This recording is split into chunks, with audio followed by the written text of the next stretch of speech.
Okay, test, mic test. Does the mic work? No audio issues, no crackling audio or any weird glitches in the audio? If everything sounds right, please say in the chat right now. I completely disconnected all my gear today.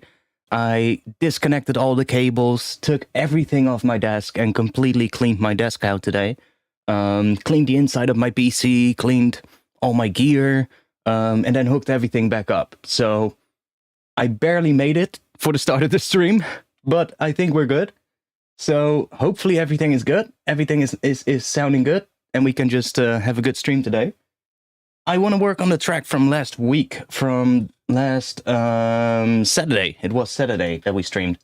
I want to continue working on that track. I did a little bit of work on it. It's changed a little bit since last week. I came up with a main bass, and I have a start to a drop. So we need to start working on that and seeing what we can come up with. So yeah, I just want to have some fun today and just continue that. So all good. Okay, that's nice. That's nice. Yeah, it's always stressful, you know. I made photographs of like how all the cables were connected and all of that, because and I even have all my cables labeled as well. Like I have labels on every cable, so I know which cable is what, even without following the cable to the actual device, right? So like near the plugs of all the cables, I basically just labeled the cable itself, so I know exactly what it is. But even then, it's still stressful. So I'm glad it's actually working. Cool.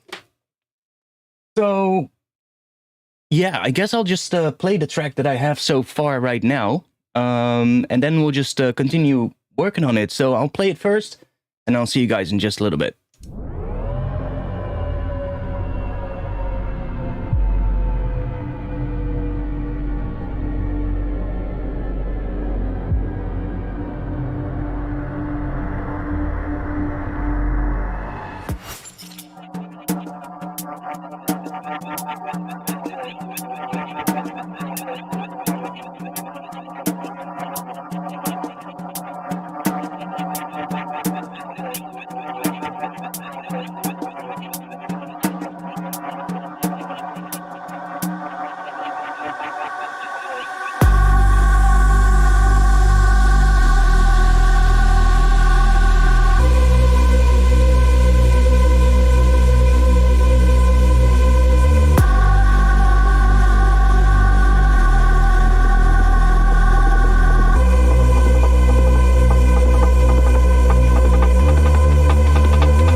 There we go, main bass.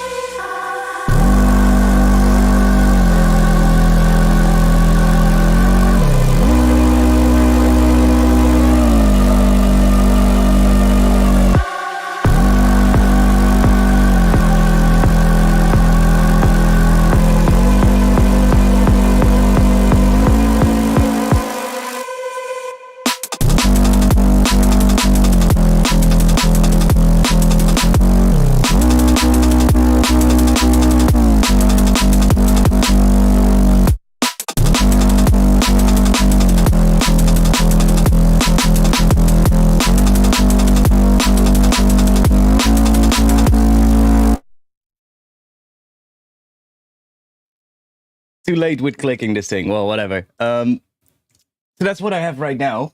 And let's switch to the other view. Welcome, everybody. So yeah, that's what I have right now. I did a little bit of work. Actually decided to make a bass line for it and work a little bit on the drums. The drums are still a bit too simple. I need to work on that more. I did a whole bunch of stuff in the intro as well. I completely resampled the granular vocal thing. So I actually have two different pieces now here that are basically just samplers, and they're basically just playing a resampled version of the granular vocal. So if you remember, we had these granular vocal bits. We had this.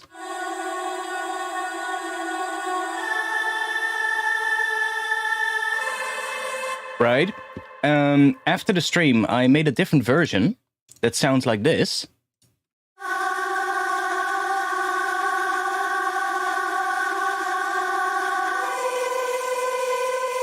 And I really like that one a lot more than the other one. So what I decided to do, because there's a little bit of a delay in this one. Now, I tried to do it in MIDI. I can actually show you. I tried doing this in MIDI, and I had to offset these with like a 16th note to kind of make the automation sort of like fall in the right position, because it had to sort of like start right on this beat. But if I had this automation, which is basically just a position inside Quanda for that granular vocal, if I had that right here, the actual switch would happen somewhere around here. So I had to offset it and then try and make it work, but it was just a pain. So at that point, I was just like, let me just resample a whole bunch of granular vocal sounds from Quanda with this patch. So I did that, and this is actually going to be in the next month's Patreon pack. So I released the Patreon pack for this month. I released that yesterday evening, if I'm correct. I have already started working on the one for next month, which is going to include a whole bunch of these granular kind of vocal samples. So I can show you. We have all of these right here. Can't even see all of them. Let me switch to that view. So you can see, like, I have a whole bunch of, let me actually open up a couple more folders here so we can scroll a little bit more. Yeah. So you can see right here, I've got all these sort of like granular vocal kind of samples in the browser here. Those are all going to be in the next month's Patreon pack. I just sat down for an afternoon, made a whole bunch of ones, and they all have like...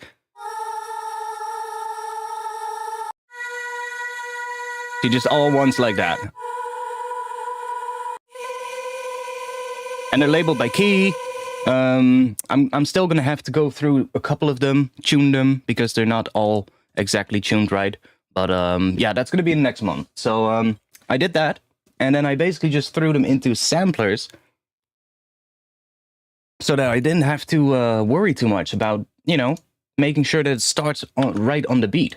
So I just took all the effects, dropped that onto this group right here, and I just have two samplers now here that are playing two individual samples. And we're basically getting the best of both now.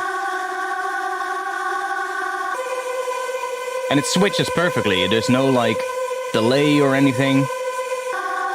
So yeah, that's one thing that I changed. Definitely a lot better to do this. Now, while we do this, let's also clean this project up. I saved under new name, so we can get rid of these two granular vocal tracks. And what is this one? Not using that. Let's just get rid of it. Let's get rid of these two as well. What is this? Not really that important. Let's get rid of that. We have this thing right here. I'm not sure what that is. Not really that interesting either. So let's get rid of that too. I think that was everything. Yeah, so now everything that was turned off is also gone. How do you do the automation in the piano roll cheers? That's an update with Ableton Live 11. So if you're using a VST plugin that has MPE, so has MPE support, which stands for, if I'm correct, let's see if I remember, multiphonic polyphony or something, expression, multi-polyphonic expression, something like that. Or is it MIDI? MIDI polyphonic expression, something like that. But what it means is basically means you can have different automations per note. So you have to use a synth that is MPE enabled, which Serum is one of the ones that actually has MPE. So I use Serum for this, and then inside the MIDI clip, you have in Ableton Live 11, you now have 3 tabs right here. So you've got just your regular piano roll right there. Then you've got your regular automation, so your clip automation, and then right here is all your MPE automations. And you also have these for like the slide. So if you're familiar with like MPE MIDI controllers, you can press a key and then you can slide your finger across the key. That is the slide control basically right here. And pressure, I think, is just the pressure sensitivity of the key or something like that. I'm not entirely sure because I don't own an MPE MIDI controller, but we can still use the MPE controls to do very specific automation. Now, I've started using this for pitch because I just love this. It just works so much better. there's not really the pitch bend bug either that happens with the regular pitch bending. Even though I think Ableton fixed that in one of the last updates, but it's just I just feel like this is just so much easier to see. We can see exactly on which notes the pitches end up, and it's just so much easier to do that. So yeah, just make sure you have Ableton Live 11 and just go to that third tab right here on a track that has an MPE synth on it, and then you should be able to do that. Just make sure that the synth itself is MPE enabled and that MPE is turned on inside of the synth. So if we go, for instance, to here on the track, you have Serum right here. You can right click and then make sure enable MPE mode is enabled, is ticked right here. And inside Serum, you also want to make sure that this one right here is ticked. So those are the two you want to make sure. And you want to also make sure that the pitch bend range is set to 48 semitones, because otherwise it's going to sound out of key when you're going to do some pitch bends. So that's the only things you have to remember. MPE has a pitch bend range of 48 semitones, so that's what you should know. And as long as MPE is enabled here and on the device itself, you should be able to use the pitch bends that I have right here. So, what should we start with? I guess I should maybe explain a little bit what I'm doing with the bass line here. Might look a little bit weird, seeing I have a whole bunch of different tracks here that are basically making up the bass. So this whole group right here is that main bass. We only have one MIDI clip that's controlling all these tracks. So what I'm doing is I'm just taking these tracks right here, which are all different layers of that bass, and I'm just taking the input of the MIDI track to grab the MIDI from the sub track, because right now I really only want I basically want all these layers to follow the same pitch, so I don't want to have to mess with multiple MIDI clips, change notes in multiple clips. I just want to have one track here, change the MIDI on that, and it automatically sends that to all the other tracks as well. So should I just quickly show you how I made the main bass? It's actually pretty simple. It's just 3 layers, and these 3 layers have then been run through some distortion. That's basically it. So we have a sub.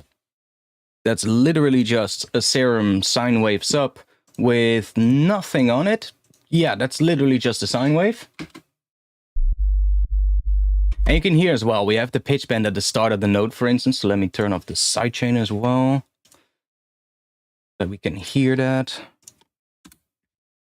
So we have literally just the pitch bends happening here on the start of the note. So you can see right here, we're doing an octave pitch bend up over a 1/8 note, and you can hear that or see it as well right here at the top.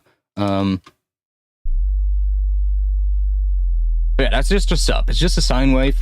Then we have, let's see, we have the mid-range. So the mid-range is, I think, a little bit more interesting. On the mid-range, we're actually doing a bit of stuff. So let me turn all these off so I can show you what the mid-range is. Mid-range is this synth. So again, it's kind of like I'm using that saw wave without the fundamentals. So basically just what I showed in one of the previous streams. Just take the default saw wave and remove this first. What is that? The fundamental. Basically remove the fundamental and just leave all the harmonics so that you get a saw wave without the fundamental. Because remember, we already have a sub oscillator, right, in the other track. So we don't need the sub right here. We just need a saw wave that we can make a Reese kind of bass with. So that's that.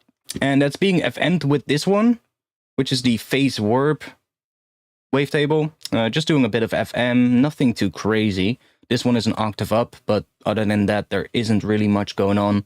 5 voices here, just to give that a bit of detuning, so that it kind of adds a little bit of movement onto the static bass, onto the static sub. So if we now play these two together, you can kind of hear we're getting a little bit of movement, but because I took the fundamental out, we're getting absolutely no clashing between the sub bass and the mid-range. There's like no clashing going on. It's literally just the mid-range is just a layer that happens on a higher frequency than the sub, and they're just combined together. But because there's no actual fundamental in this oscillator, there isn't really much clashing between the two. No effects, as you can see, just literally just generating the oscillators here. That's all I'm doing with this one. So that's that layer. Then we have a harmonic that I added. Let me turn the effects on that one. So that one by itself sounds like this. That's where the actual tone is coming from, right? That's that interesting tone that you hear in the bass. It's actually 2 harmonic series, and we're doing one with 4 sine waves, and this one has 5. And it's a combination of the 2. I just played with the levels. So we have that, and then we have this one. And I'm not entirely sure what pitches these create, but they create, I think this one creates an octave. This one, I'm not sure. Like, this one is an octave. This one is 2 octaves up, I think, if I'm correct, from the sub. Because we have 1 sine wave, that will be our sub. 2 sine waves would be 1 octave up, and then 4 sine waves is double the length again, would be 2 octaves up.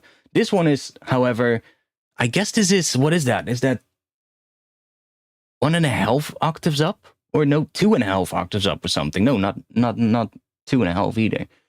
8 would be 3 octaves up. So what is 5 then? Like, what is that? 2 octaves and 2 semitones or something like that? Or maybe not even a perfect semitone, I'm not even sure. But it creates like so almost like a chord sound together.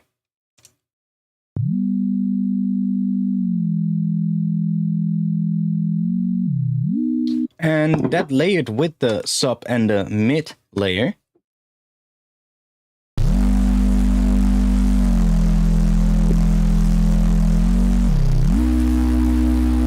And we're already getting closer to that sort of like bass sound. Let's go into the effects here. So there's a little bit of clashing happening here. You can see it if I play this without the harmonic layer, so without this one. You can see that the sub is really static. There's no volume movement in the sub. It's just purely a sustained sub. See? There's no changes in amplitude happening on the sub. But as soon as I add that harmonic layer, see? You can see that there is some movement happening. So that tells me that there's a little bit of sub coming from this harmonic layer that is layered with the sub oscillator. So I high pass this one. Still a little bit, but yeah, that's already looking better. It kind of gets rid of it a little bit. And then on the mid-range layer, we're also doing a bunch of effects. So this one, starting off with a bit, you can already hear there's like no sub in this one, even though we're just doing a Reese kind of sound. But because we've taken out that fundamental, it just sounds like there's no sub. I'm not going to add it because then we might throw off the sound, and I don't want to throw off the sound. So a little bit of phase distortion with this one, with the kilohertz phase distortion.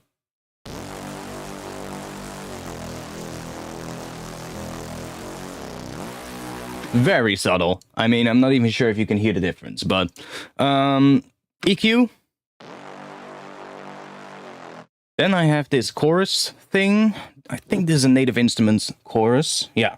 So this is just a choral from Native Instruments set to the ensemble mode. Just doing some more movement, because this is kind of like a Reese layer. This is kind of like just a layer that gives it some movement overall. Just kind of messing with the phase and stuff on this one. A little bit of mid-side EQ to make sure that we don't have any like low end in the sub.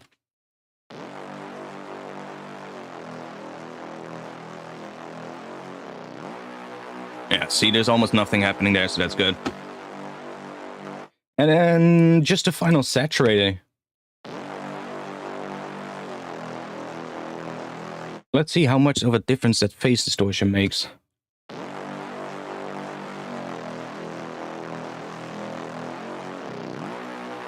I don't hear much of a difference, but whatever. I decided to add that one, and whatever, it sounds cool. Sounds like a PS1 intro. I've never played a well, I played a PS1 obviously, but I never owned a PS1, so I don't know. That's everything for that. And then I think when I combined the two,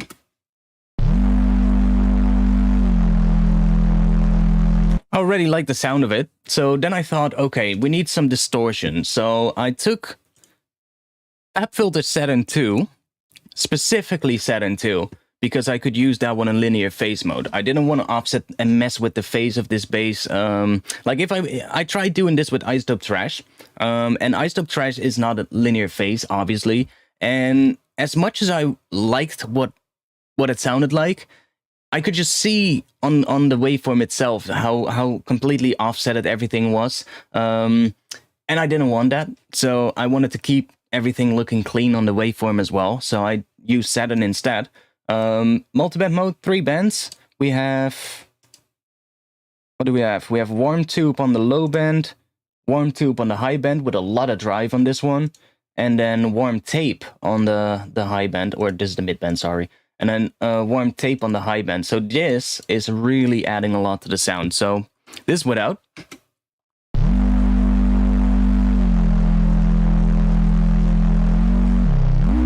And then this with.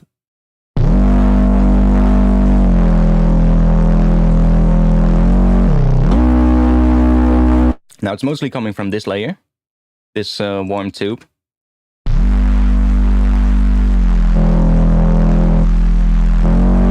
That one is really adding a lot of distortion. But it looks very clean on the waveform here. There's like, if I switch this off linear phase, we should be able to see. It's not even that bad. It's maybe on a big oscilloscope we should be able to see it, but I'm not really fancying opening up another oscilloscope. Anyways, we could turn on high quality as well. I'm not sure why that's turned off, but how much of a difference that makes.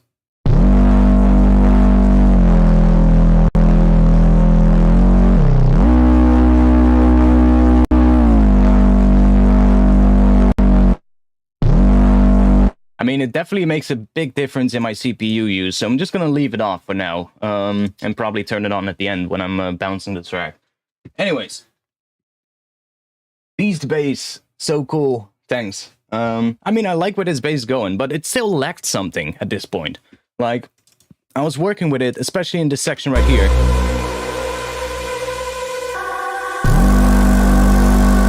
Oh, my bad. Now it's not lacking anything. Now it's lacking something. Okay.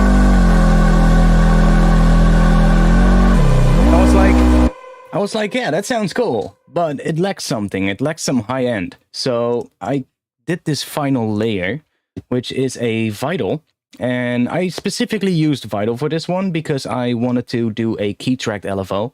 You can do key-tracked LFOs in Serum, of course, but you have to do it with the note modulator and set it up yourself. Vital just has a key-tracked LFO by default, so I just decided to use that one. Stereo Noise, which is one of the noise samples that I put in my Patreon pack from this month, which I posted on Patreon yesterday. So if you want to support me on Patreon and grab some samples every single month, then you can support me on Patreon using that link that's in the chat right now. Oh, fuck.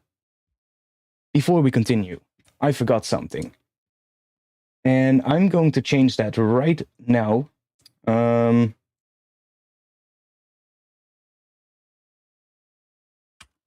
I'm going to explain that right now as well. Sorry for not doing this before the stream. This is my mistake, but I was too busy fixing my desk and my computer today. Please use Patreon or Super Chat. Okay. I removed the Streamlabs donation link from the YouTube description. It should still be on Twitch as well, but I'm not fancying going into my Twitch dashboard right now and completely changing everything on my profile. Please, if you want to donate during the stream, please don't use the Streamlabs donation link anymore. I'm going to switch over. I'm going to stop using Streamlabs in the future. I'm currently looking into how I'm going to set everything over to a different donation system. I'm just completely over Streamlabs right now. I'm not sure if anybody of you has seen the news about Streamlabs in the last week, but there has been an absolute shit show around Streamlabs. And I rely on Streamlabs, and I have done for a really long time now, to receive donations from you guys. And I've been reading through all of the stuff that's been released on Twitter in the last couple of days about Streamlabs and the business practices that they do. And I've also been reading a lot of the how do you say it, experiences from users, people who used Streamlabs to donate to Streamlabs. And I've seen a whole bunch of stuff that I don't like, and therefore I don't want to use Streamlabs anymore. So why? Let me explain. As you guys know, Streamlabs has its own software called Streamlabs OBS, and that's basically a fork from the open source OBS software. That is like a streaming software that is an open source project that's maintained by a couple of freelance or volunteer developers, I should say. And they've basically created this software for years now. And they just rely on the donations, and that's basically it. They make it for absolutely free, and everybody can use it. Streamlabs has built their own sort of like version based on that open source software and called it Streamlabs OBS. And that's the one that I've always been using because I also use Streamlabs itself, right? Now, in the past week, Streamlabs launched a new piece of software called, what was it called? Streamlabs Studio, I think it was. And it's a piece of software to stream directly from, I think, your consoles if you're playing games. And you can just stream directly using Streamlabs Studio or whatever it's called to YouTube or Twitch or anything like that. And when they launched the website for it, immediately or really quickly after that, another streaming company posted on Twitter basically screenshots of their website and the landing page for this new Streamlabs software. And guess what? It was literally the exact same website. Not only has Streamlabs basically copied the software from the company Lightstream, which is another company, that already had a piece of software for people that do console gaming. And they basically just copied the software. Well, I mean, they made their own version of it, but it does the exact same thing. But then they took the entire website of Lightstream, completely copied that, changed all the images and all the logos and all the instances in the text that says set Lightstream and changed that to Streamlabs. They left the entire layout the same. They even left the user reviews the same, but they just changed the username that was displayed next to the review. And then they just decided to launch it. And everybody went apeshit. Everybody was like, holy shit, what the hell is this? Lightstream jumped in and said, yo, this is not right. Why are you doing this? And after that, the original OBS team dropped an absolute bombshell on Twitter.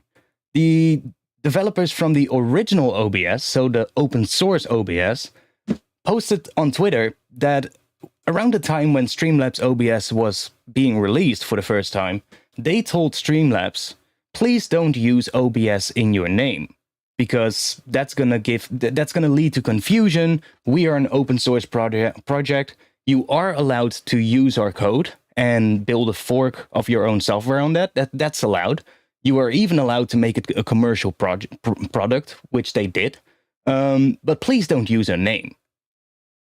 Streamlabs just did that, though. They just called it Streamlabs OBS.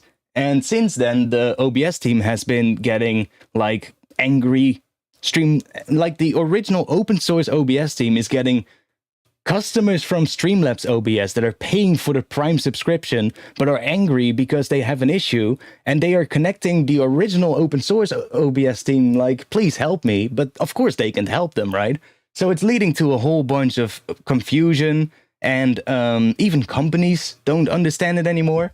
So they were like, yeah, I mean, we told them, please don't use our name. But Streamlabs still did it.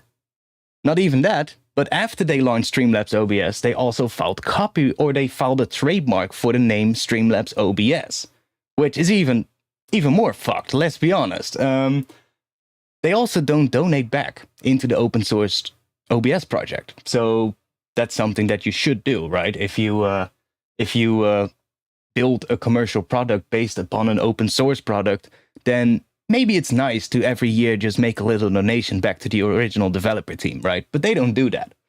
So after this, more and more stuff started coming out old employees of Streamlabs started speaking up and saying like, well, we warned Streamlabs about this. We were part of the marketing team back in 2017, and we warned them about this. Like, this is going to lead to problems. And Streamlabs basically just said, well, it's making us too much money right now, so we're not going to change it. And in 2018, Streamlabs completely fired their entire marketing team. The people that had been saying this is going to lead to issues.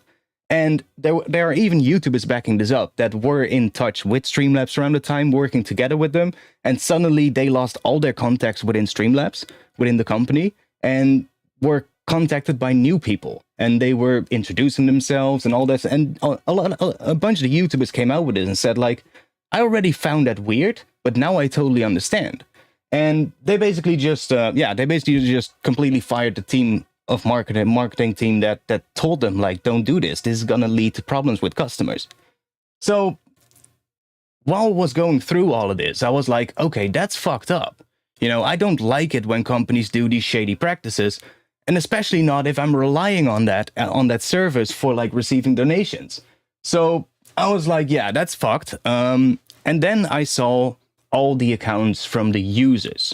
Not the people who use it to receive donations, but the people that actually used Streamlabs to donate to streamers.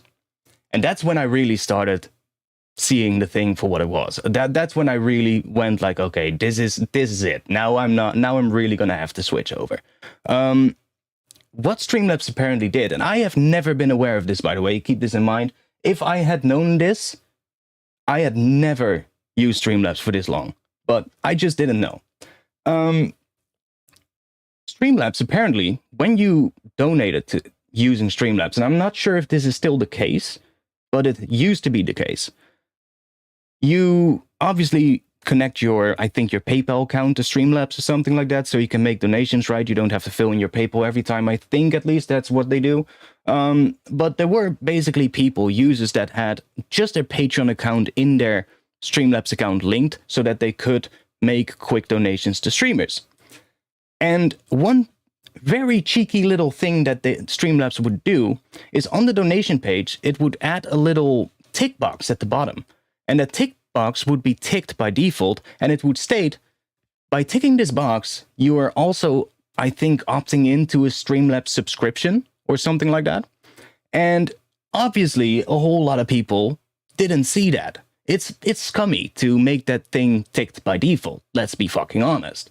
Just give it as an option, but don't tick that box by default, which is obviously going to lead to people getting into a subscription that they didn't want to get into, right? It's just not a right way of doing business. But apparently they did that, and a whole bunch of people got tricked into a subscription. Now, that is already not really nice, but then I started reading accounts of people that had their PayPal account linked and had like subscribed for a 1 month subscription, and then suddenly they see in their PayPal account that a year subscription had been deducted from their account. So they contact Streamlabs. Yo, this is a mistake. I only wanted a month, but you guys have taken 149 euros from my account. What is this?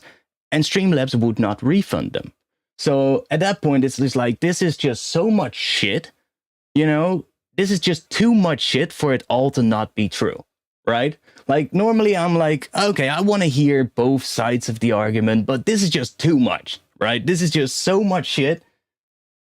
Wait, a secret subscription button. Yeah, basically they would just have like a tick box at the bottom of the donation page, and you would have to untick that for you not to be sort of like opted in to the subscription, which is just bullshit, right?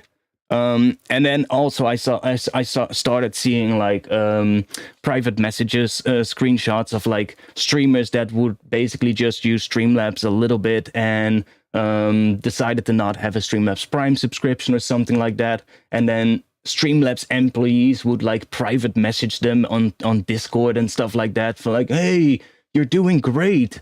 Do you wanna get a subscription maybe and get more perks? Like, fuck off. If I want a subscription, I'm gonna get a subscription myself. I don't need you to come into my DMs to say that. Now, they didn't do that with me, but I saw a whole bunch of streamers post screenshots of similar kind of conversations. And there's just so much stuff around this whole thing.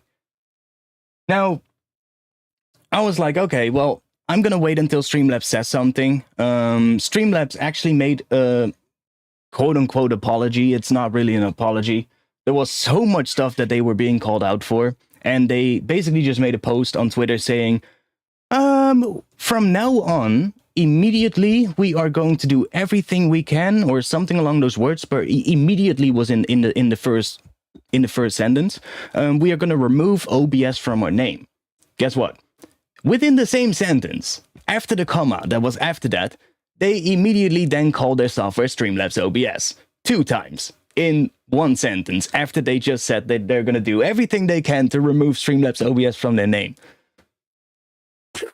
Like, who the hell does the marketing at Streamlabs? Holy shit. So, yeah, I was just like, at that point, like, what?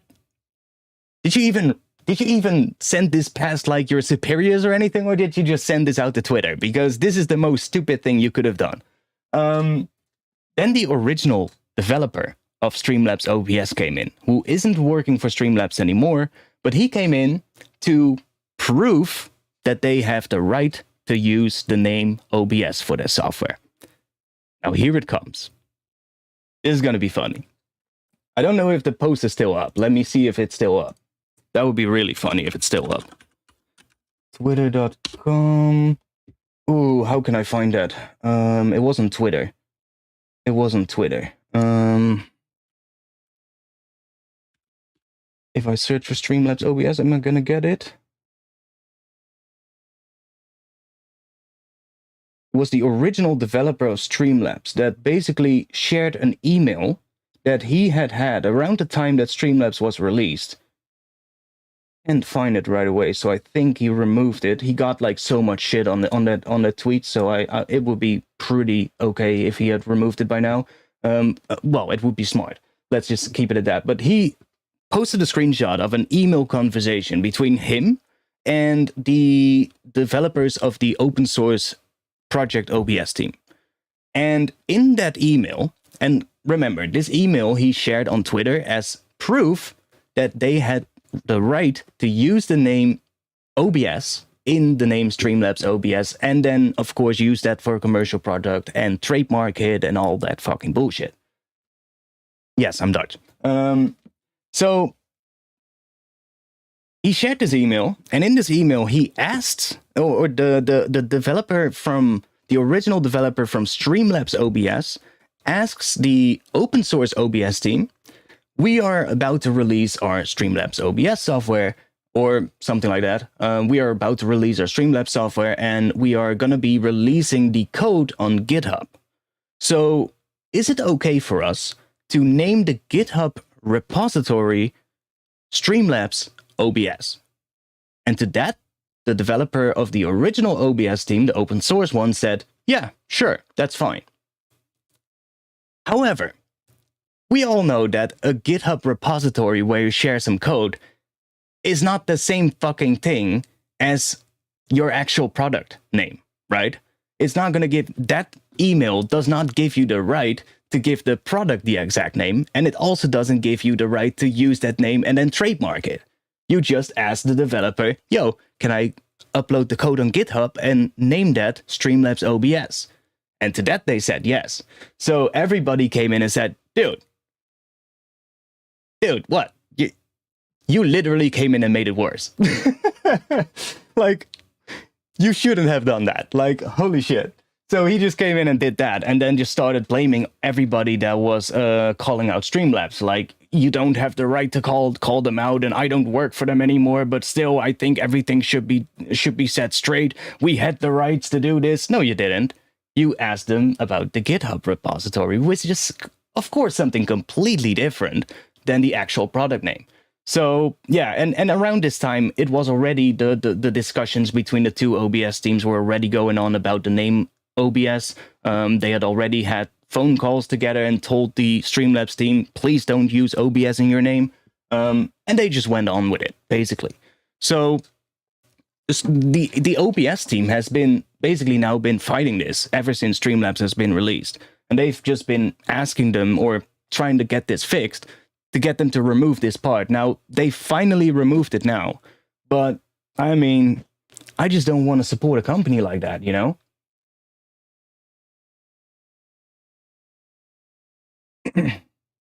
I just don't want to.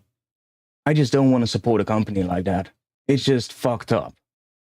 And then especially, and then I also saw the one thing. I think they changed that by now. But there was a video circulating on Twitter of somebody who would use Streamlabs Prime, which is their subscription, of course. And I've been thinking about getting that, so I get more stuff to use in my streaming software. I'm glad now that I didn't at this point. I had been thinking about doing that, getting this subscription, but I never did it, and I'm glad that I didn't. So, getting out of your subscription. Holy shit. There was a video circulating on Twitter of a person who had screen captured the whole process of canceling your subscription. You know how many clicks it takes? Or I'm not sure if it still is that way, but how many clicks it took to cancel your Streamlabs Prime subscription? A whopping 47 fucking clicks. It would literally, you would click on a button saying, I want to cancel my subscription. It would open up a pop-up saying like, are you sure? Are you sure you want to cancel your subscription? And then there would be a button at the bottom right. And that button was then big and like the Streamlabs green color, like highlighted, so it's really easy to see. And that button would say cancel. But if you click that button, it doesn't cancel your subscription, it closes the pop-up. Instead, on the left side, bottom left of the pop-up, there's like a little link at the bottom that is like a little bit brighter than the background color, but the same color basically, just a different brightness of that same color. And that link would say, cancel my subscription. And you would have to click that. But when you click that, it would then open up a next pop-up saying, but if you do that, you lose this and this and this and this. Are you sure? And then you would still click that link. Yes, I want to cancel my subscription. And you would have to go through like 45 pop-ups. And every time you would have to click that same single fucking link. And then finally, after like 47 clicks, you would be out of your subscription. Like, fuck off, mate.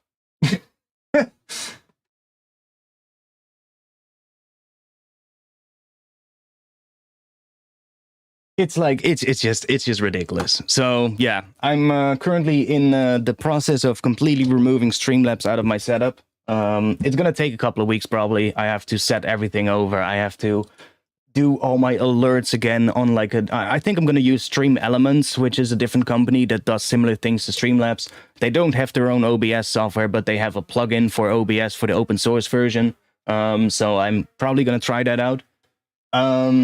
It's just so much fucking scammy business tactics, and the more I started reading the accounts from the old employees as well, that they basically said that they had internally already talked about this within the Streamlabs team back in 2017. Streamlabs basically told them back then, when they rose these problems to like their superiors, especially about like the tick box when you donate that opts you into a subscription, and how difficult it was to cancel your subscription, and just those things they had talked about to their superiors, like this is gonna be a problem. This is, it might earn us more money now, but it's going to lead to massive issues. And that's around the time when the whole marketing team was also laid off and fired. So there were a couple of old employees that said that their superiors basically told them when they brought these things up that Streamlabs wasn't going to change them because it was making them too much money. That was basically what they said.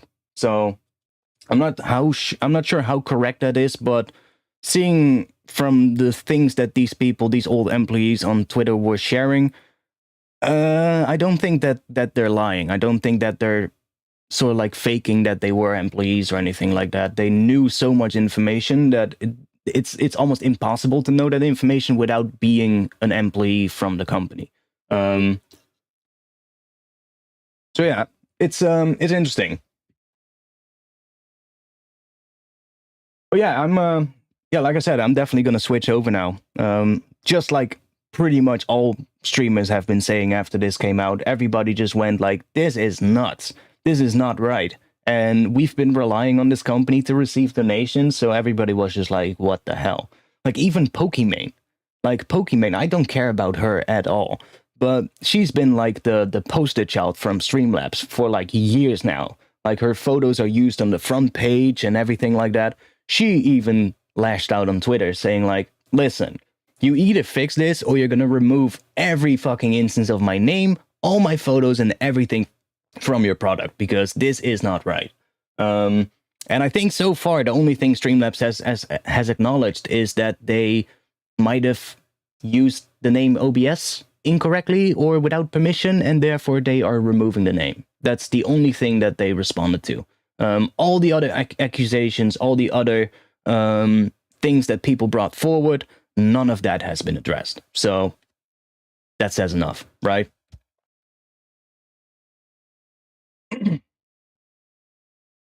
Wait, is this the mill? I don't think you can post links. I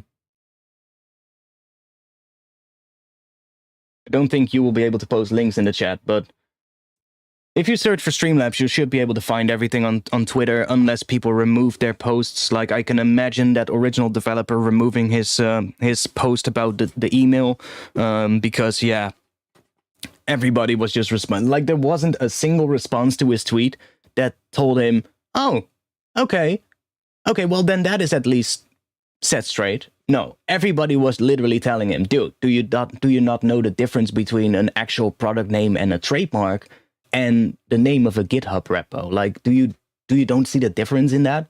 Everybody was telling it to him, like, this is insane. Murtaza Hussein, yeah, I think that's him. That's the original developer of Streamlabs. Yeah, but like it's annoying, you know, because I rely on them for like my donations, and if I then now hear that users were potentially getting tricked into subscriptions that they don't want, or users that might have had their PayPal account linked might have been opted into a subscription even though they never asked for that, you know, stuff like that. It's just, I don't like that. And then on top of that, all the other stuff, yeah, sorry, but so for now, if you want to donate, please use Patreon or just use the YouTube Super Chat. On my Twitter or on my Twitch, there is still a donation link to Streamlabs, but I'm not going to dive into that right now. I should have done that before the stream, but I didn't have any time. But yeah, like I said, the upcoming weeks, I'm going to figure out how to set everything up in other software. I'm going to switch over to just a regular OBS. I'm going to hopefully be able... I know that there are ways to switch to basically just export all of my different scenes for my live streams, like all the different views, like this one, right, all of that stuff. I'm gonna switch all of that over and export all of that to the regular OBS, and basically just figure out what I need to replace, because I rely on a lot of things for Streamlabs, like all the alerts and all of that. That's all going through Streamlabs, so I'm gonna have to figure that all out. So it's probably gonna take a couple of weeks, but I would rather do that than continue using Streamlabs. Right? But yeah, that's the guy, man. That's the guy. I'm not sure. Is it still on his Twitter? Let me check. If that is still on his Twitter, he's absolutely nuts. I mean, people should have probably grabbed it by now from his Twitter just to be sure. Is it still on his Twitter?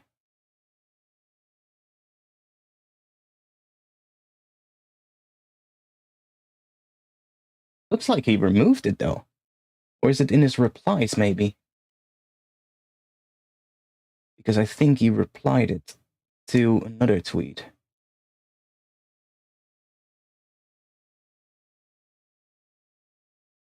Or am I... not sure if this is the same guy.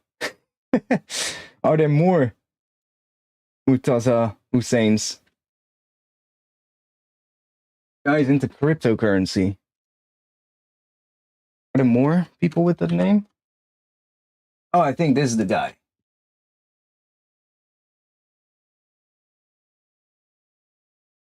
Well, I can't really find it, but either he removed it or it's still online. Oh, this guy is followed by Streamlabs, so then it should be the right one.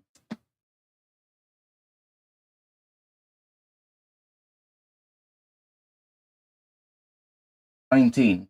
I think he removed it, man.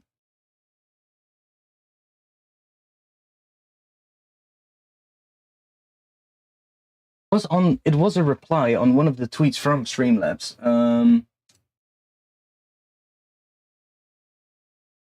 No, he removed it, I think. The dude got so much fucking backlash that he thought, oh shit, I'm making matters worse. No, it's nowhere, man. I can't even see it anywhere. Streamlabs email, look that up on Twitter. I mean, either he completely removed it or it's hidden for some reason. I don't know, but Streamlabs email. Oh yeah, there we go. Here, you can see it for yourself. Near the launch of Slops, which is Streamlabs OBS, Streamlabs reached out to us about using the OBS name. We kindly asked them not to. They did so anyway, and followed up by filling a trademark. We've tried to sort this out in private, and they have been uncooperative at every turn. And this was basically a reply of the original OBS team saying that to some of the people that were talking about this whole thing on Twitter. He replies, "This is not true, and you know it. We asked, and you, Jim, said yes." Okay. This is basically the original OBS, the original Streamlabs developer. He doesn't work for Streamlabs anymore, but he used to be an employee there, and he used to be the original developer. So I'm no longer at Streamlabs, but just wanted to set the record straight. Well, let's have a little look. Can you see that? Let me do that so we can see it. So he asked, oh yeah, here.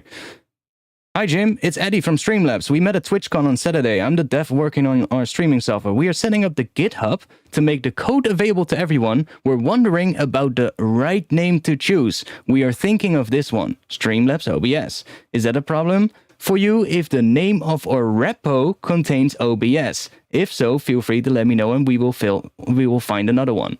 "Sure, that name sounds fine, Eddie. If the name of our repo contains OBS, right?" He's specifically asking about the GitHub repository, not about the name of the product.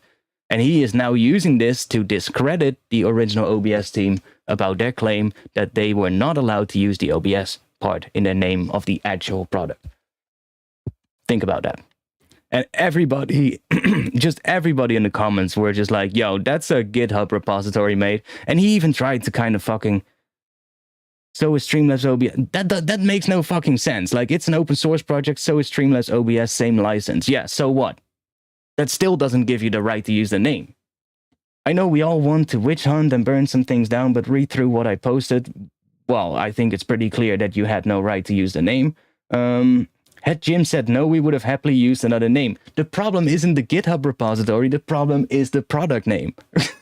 Fucking hell. Like, how dense could you be? I like this one. Why did you even post this? It was like getting shot in the foot and you said, nah, shoot the upper leg so it's all fucked. I mean, it's so true. Like, you shouldn't have posted that, mate. You just made things worse. So yeah, it's just like, it's just a fucking shit show, you know? And everybody is just saying the exact same thing, you know? Everybody is saying, yo, there's a huge difference between the two, mate. How are you even seeing this as an argument? So why trademark name that's not yours? Yeah, exactly.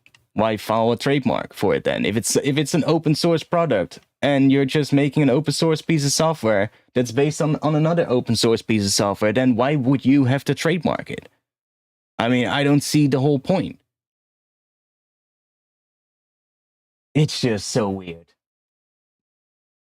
Removing posts makes you more stupid. Yeah, exactly. But I would imagine that at this point he would go like, I think I did an oopsie. And remove his shit. But not that it's going to help. Like, everybody, of course, has screenshots of this, so.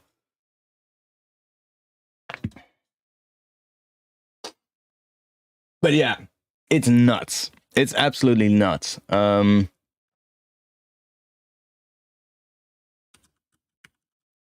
think this was another reply on this one. Yeah, and that here we go. This is the two websites, by the way.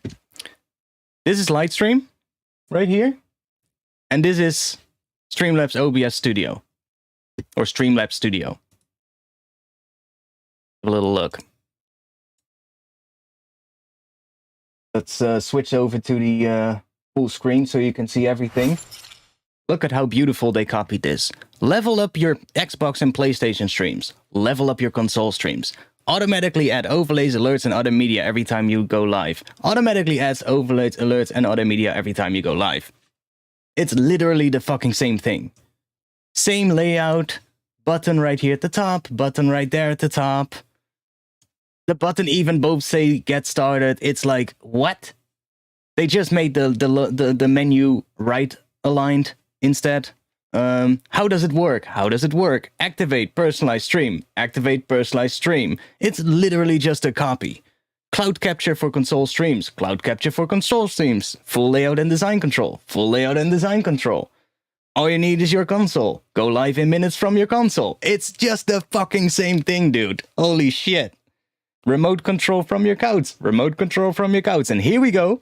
Lightstream is literally one of the greatest things I've ever discovered. Thank you so much for making it so easy. Set by Just Senso.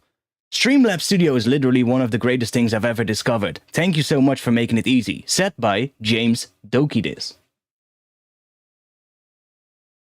Like, they're not even trying. It's literally just a copy.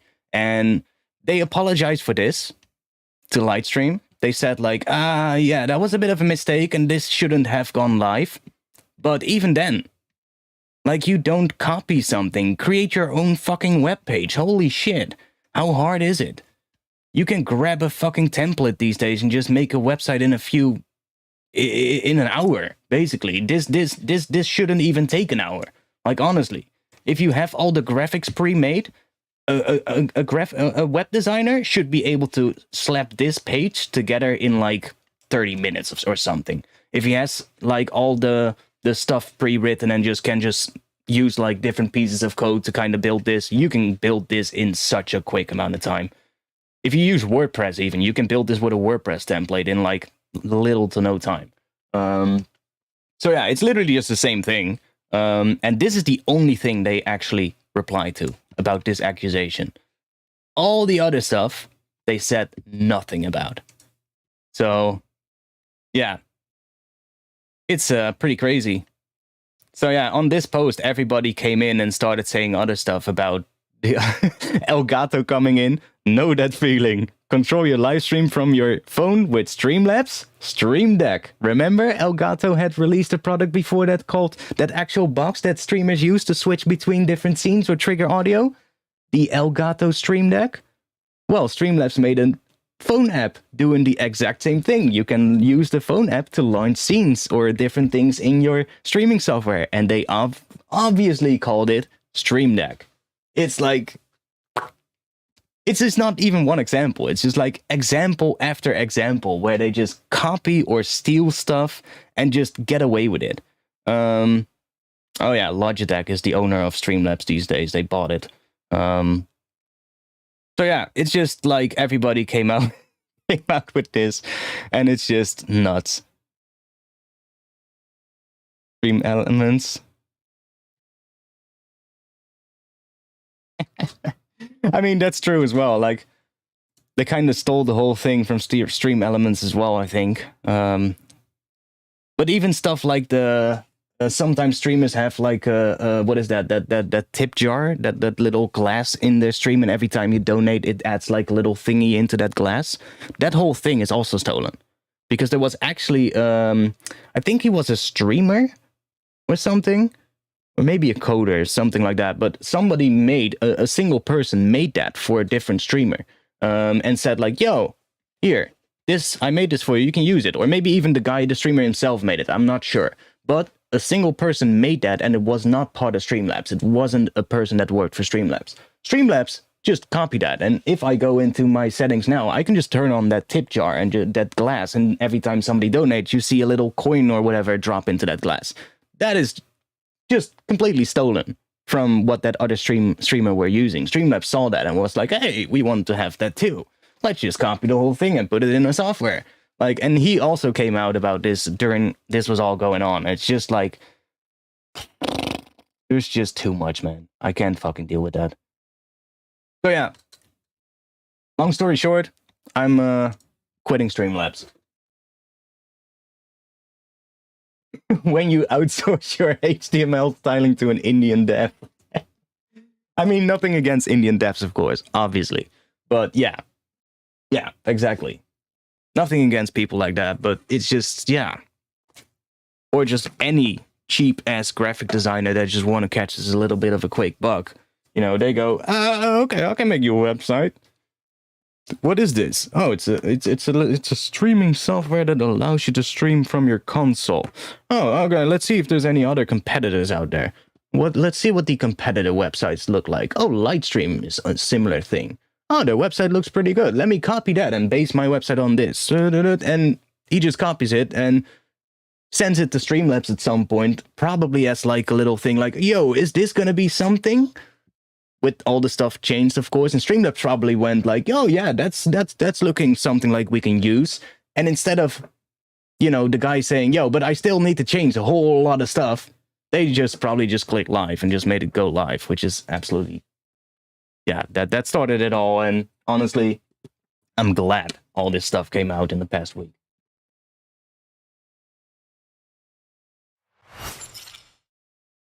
Anyways, long story, but sorry, we had to talk about that because I obviously relied on Streamlabs for years now, and when I found this out, I was like, yeah, I can't not talk about this, right? I even chimed in on Twitter as well in the whole discussion and said like, yo, listen, this is just not right, and I'm gonna stop using Streamlabs. So, sorry for the rant. But I feel like I had to talk about this. Because, yeah, you guys obviously used the donation link. Well, maybe not all of you, but some of you have used the donation link throughout the years. Definitely, if you've used the donation link of Streamlabs, by the way, in the past, please check your accounts and see if there's no, like, subscriptions, like, deducted from your account or anything like that. If so, I mean, I'm sorry, I won't be able to pay it back for you. If I could, I would have done it, but I'm not going to be able to. But please check in your account, and if you've been like deducted a subscription after you've donated to me, please just make screenshots and send all of that directly to me on Discord. Send me a private message, send all the screenshots with all the details. And if I get any messages of people that donated to me in the past with stuff like this, then I will gather all of that and basically just make sure that I take out all of your names and then just go public with that as well, if I get your permission to do that, because I'm not sure if there's any people that have donated to me in the past that have been a victim of this whole thing. I hope not. I never heard anything from the people who donated to me about this though, so I don't think so. But you never know, so I would advise you to at least check your accounts and see if there's not been any like $149 deducted from your account by Streamlabs, because that's what the annual subscription costs. And it seems that some people were tricked into that without them even knowing. So, anyways, what were we doing before we got into the rant?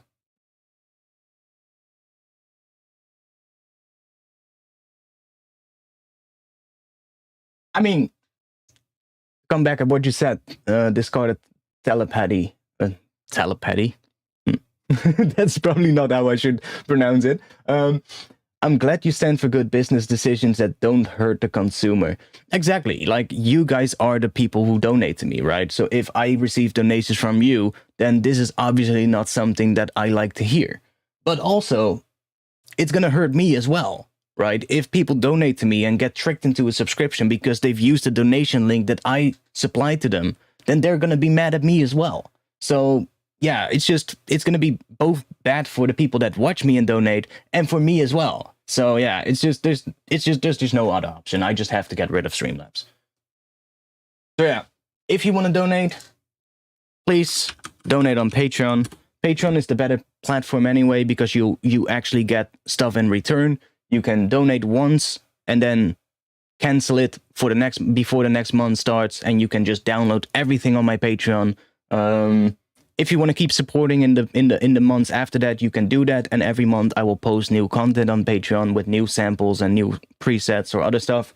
But that's just a better place to do this. Or use the YouTube Super Chats. But please do not use the Streamlabs donation anymore. Like I said, I removed it from the YouTube description, but on Twitch it should still be there right now. After the stream, I'm going to fix that as well. Anyways. Bass. Yeah, we were talking about bass. We were talking about, oh yeah, the noise on the bass. We were talking about the noise, right? So we had the... Where is it? Here.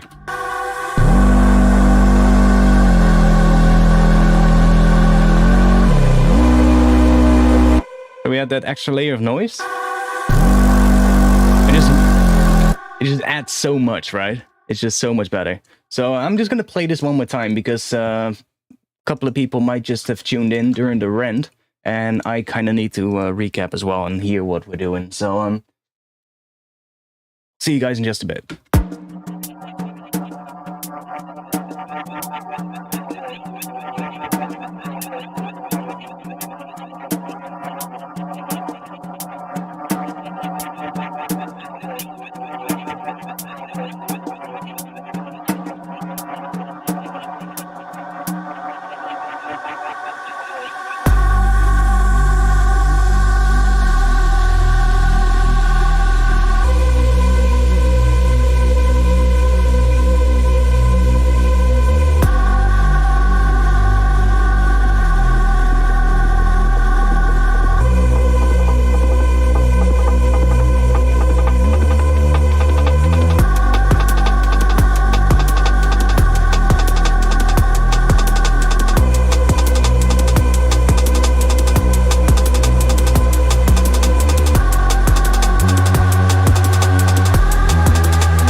Okay, let's get going. One moment, I'll play this for you guys.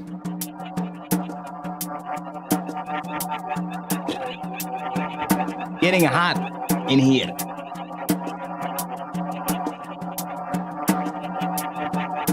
Okay, let's think. I think the intro is already pretty good. Just the first section needs a bit of work.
Yeah, so we really need to work on this here. Drums need some work, and this transition here needs work as well. So I'm thinking, what if we add a little kick at the first beat?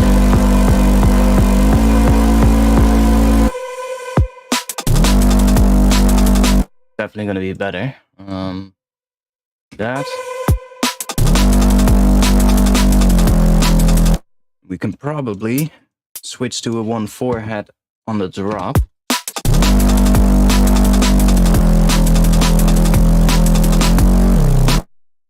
Okay, then we have these heads right here. Let's enable those as well.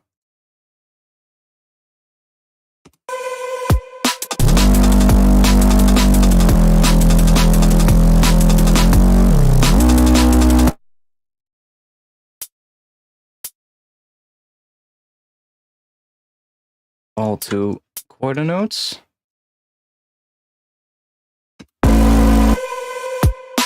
Oh yeah, there's no sidechain, of course. I turned the sidechain off to demonstrate what the bass was doing. Let me check.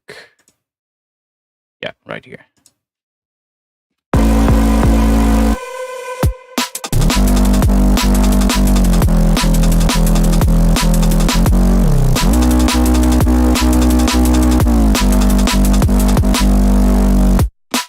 Yeah, okay, so we have... Yeah, the drums really need a lot of work. That's for sure.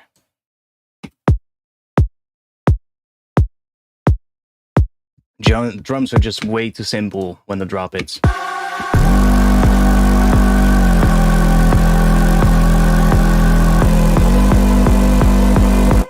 And we had a high pass filter as well on the main bass, which I think is automated somewhere here. Yeah, so that's helping the transition.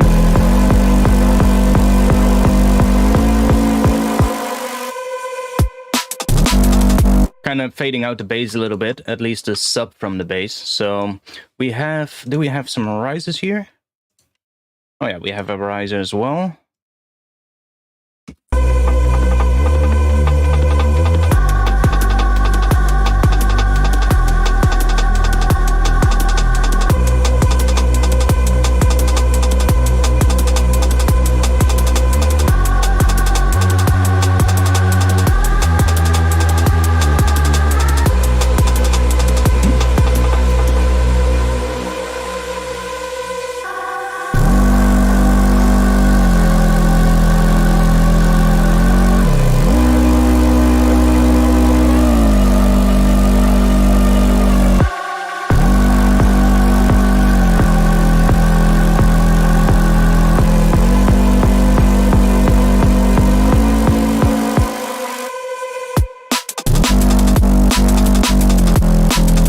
Yeah, I think I actually want to go and switch the bass up a little bit when the drop hits as well. Ooh, I have an idea, but this is going to be I'm again aiming for something big, of course, as usual. The progression and mode is really nice. Yeah, or the mood, you say, yeah. Actually, this is quite interesting. Remember, in the stream from Saturday, I was doing that vocal thing. And I used a vocal sample that was in the key of F minor, but I put it one semitone down, so it was in E minor. And we were building a track in E minor, remember? Guess what? It's actually not E minor that we're working in. I analyzed what I did after the stream, and I had already kind of came up with a little bit of a like sketch for the track. Ooh, do I still have that one? If I have, it's this one. Let's open that one up. Let's see if I still have the original one. But I had the I went over the bass patch at the start of the stream, so before the rant about Streamlabs. So if you want to see that, just go back to that section of the stream. Should be like, I don't know, how long did we rant about Streamlabs? Quite a bit actually, but should still be there. Fix this real quick.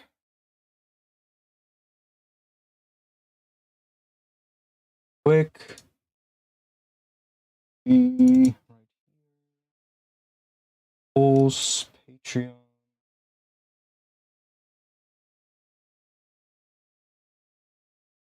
Go. Great. So I'm not sure if this is the actual version of... No, it's not.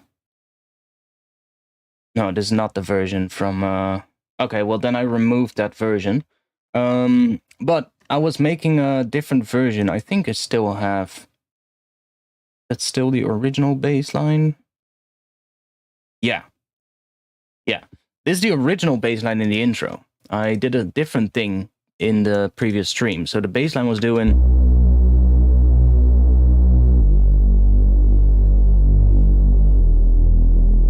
And that kind of told me, oh, we're in E minor, because we're ending on E, and the first note is B, then it does a G note, and then it goes into E, which is, of course, together, those create an E minor chord. So I was like, oh, we're in E minor. And it sounded really good as well, like, because the sample of the vocal was E minor as well, but I put it into Honda to do some granular stuff, and I just took some interesting sounds from it.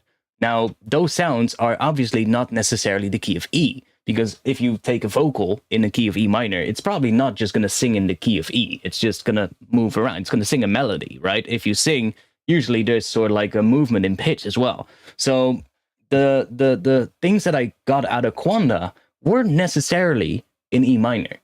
So one of the vocal bits that I got out of Quanda, if I remember correctly, was playing an F sharp, which is the minor third of an E minor chord. But when I was analyzing the whole thing, I think I eventually found out. So let's just switch back to the other one, because this I wanted to actually show the original bass line, but I don't have it anymore. So, but I think what it actually is that I was in B harmonic minor, which is different, of course, than E minor. But for some reason, I was analyzing it, and I was like, hey, wait a second, we're just in B harmonic minor. So, yeah, that's what we're now using. And the bass line in the intro is now, I think it's different now. Yeah, see? So I did first, I started on B, and then went to G, and then to E.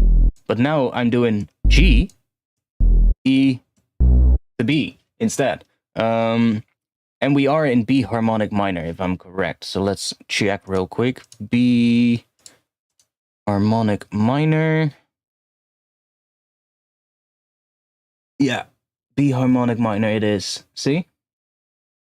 All falls within the B harmonic minor scale. And it definitely doesn't fall within the E minor scale. So if we switch to E minor, there's a couple of notes in here that don't work.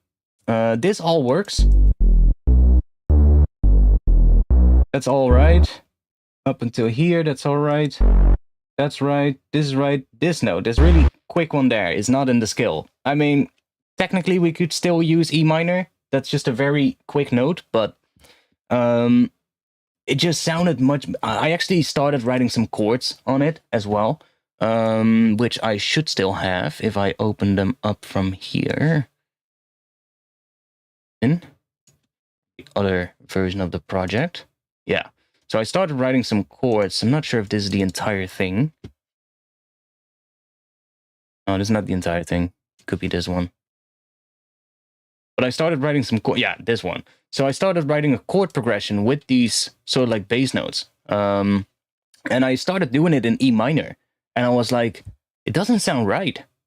It just doesn't sound right in E minor. And I was like, okay, why doesn't it sound right? So I can show you. This is what that chord progression sounds like. Okay, let's just switch that to a regular saw wave patch. Let's just do not that.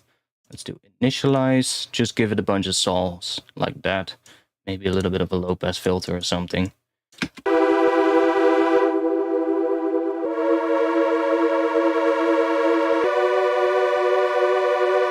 That's in B harmonic minor.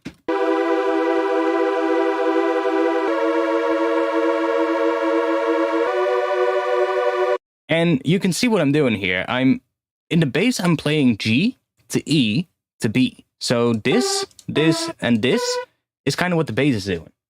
So I started looking at that and I was like, okay, what kind of chords can I make from that? So even though the bass is playing a G note, it's actually an E minor chord. It's just playing the minor third of the chord. So we're basically the whole first section, or basically this first bar, I think it is, yeah, 2 bars. The first 2 bars is just E minor. Then the bass goes from G to E, but the chord is actually an A sharp diminished, but with the E in the bass note here, and that kind of works still. So we have that E just continuing, right? So you have,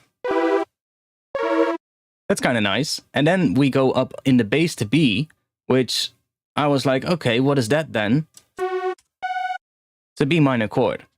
So we're doing, what is it, E minor to A sharp diminished to B minor.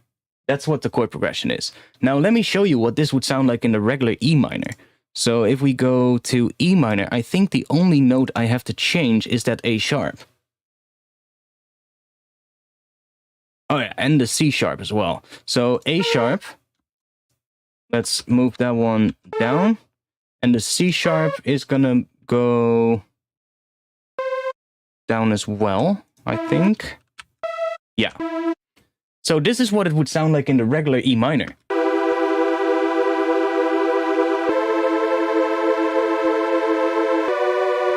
And I was like, that sounds boring.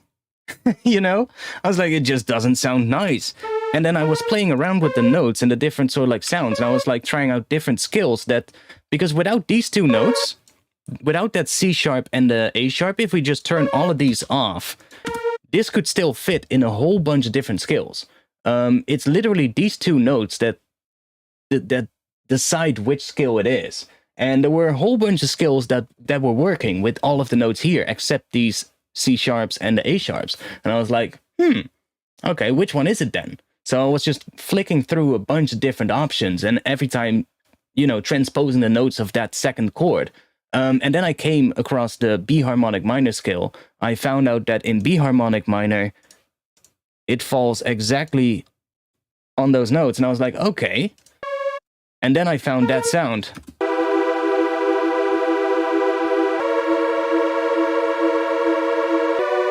And I was like, yes, that's it. That's what we need. And then I started analyzing that granular vocal. And I found out that the granular vocal was playing notes that exactly fit this chord progression. I was like, perfect. So I think the vocal is playing an E note in the first half. So the vocal is only switching every, where is it? The vocal is only switching every, what is that?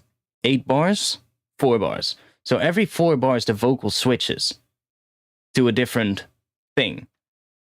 So you can see the chords switch every, see, we have 2 chords here and then we have a long chord, but the vocal just stays the same on the first 2 chords.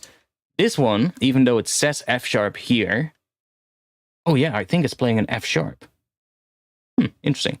Doesn't really matter too much, but that kind of worked well with these 2 chords, and then the other vocal bit plays a different note, which works with that chord.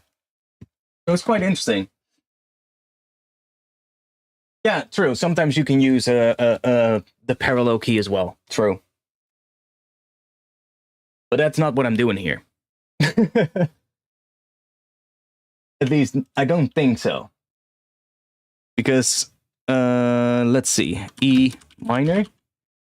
E natural minor. So E natural minor. Smaller. See it? E natural minor, the equivalent scale of that would be G major. Okay. G major is the equivalent of E minor. Let's see what the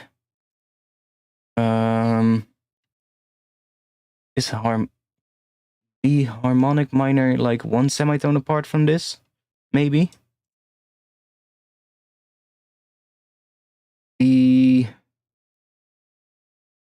I think harmonic minor is close to this though.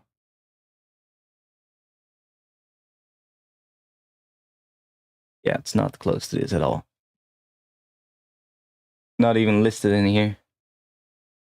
But we are in B harmonic minor. That's just what we are now, and it sounds absolutely nice, so that's what we're going to stick with.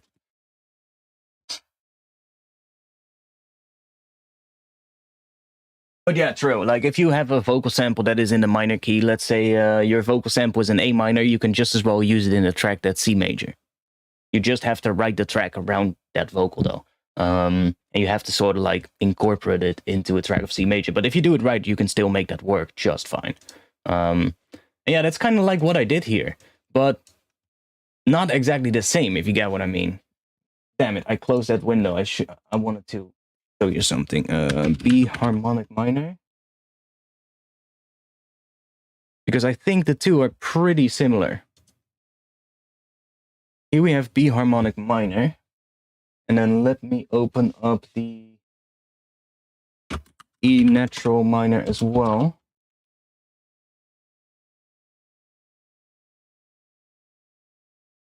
Down, okay. So you can see we have E, F sharp, G, E, F sharp, G, A sharp here, and A here, B, which is the same in both, and then we get that C sharp and C. See, it's only those two notes, which I showed earlier as well, that A sharp and C sharp, which are in the regular E minor scale, are C and A. So those two notes have sort of like shifted up a semitone, and that turns it into B harmonic minor. So they're still quite close to each other, the two scales, and that's, I think, why the vocal works. Even though the vocal is in E minor that I used for resampling, it somehow still works. And I think, now I remember, the vocal in the first part, it's playing an F sharp note during the first two chords. And F sharp is the perfect fifth of B. So if we have a B minor chord, for instance, F sharp is going to be the top note. So that's why it works. And that's how I ended up on B. I like going into stuff like that. Like, I like writing something, not really caring too much about what I'm doing. And then after that, just try and analyze it and see what I did. And most of the time you'll come to something like, and you'll be like, oh, I'm writing in the key of B. Or, oh, I'm writing in the key of C. That's interesting, you know? But it helps you to understand, you know, why it sounds good and why certain notes work and why other notes don't. If you kind of understand the theory behind it, it kind of helps you at least sort of like figure out what the pitches need to do. Like, especially if you have a bass line and you want to have some chords on top of it, knowing like what I'm doing here in the intro, the bass line is playing these notes, but these are not necessarily the bottom notes of the chords that the rest of the intro is based on. Now, you don't really hear chords in the intro though, because this is not turned on. You don't hear it. But all of the elements in the intro are kind of built around this chord structure. So even though the chords aren't technically there, you're still kind of getting the same sort of like harmony in a way. But yeah, they're not, like, these are not playing the root note of the chords. Like, the first note is like a minor third. The second note is, what is that? I think that's the perfect fifth of the chord that's above it. It's not a perfect fifth, actually. It's a diminished fifth. But, yeah, it's interesting.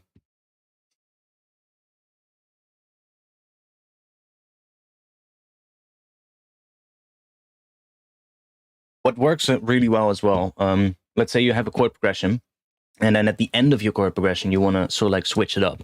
That's where you can really easily use like a borrowed chord, for instance.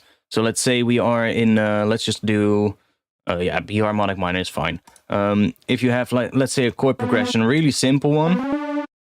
Let's do B minor to G minor, sure. Let's invert that a little, like that. Let's say you have this going on.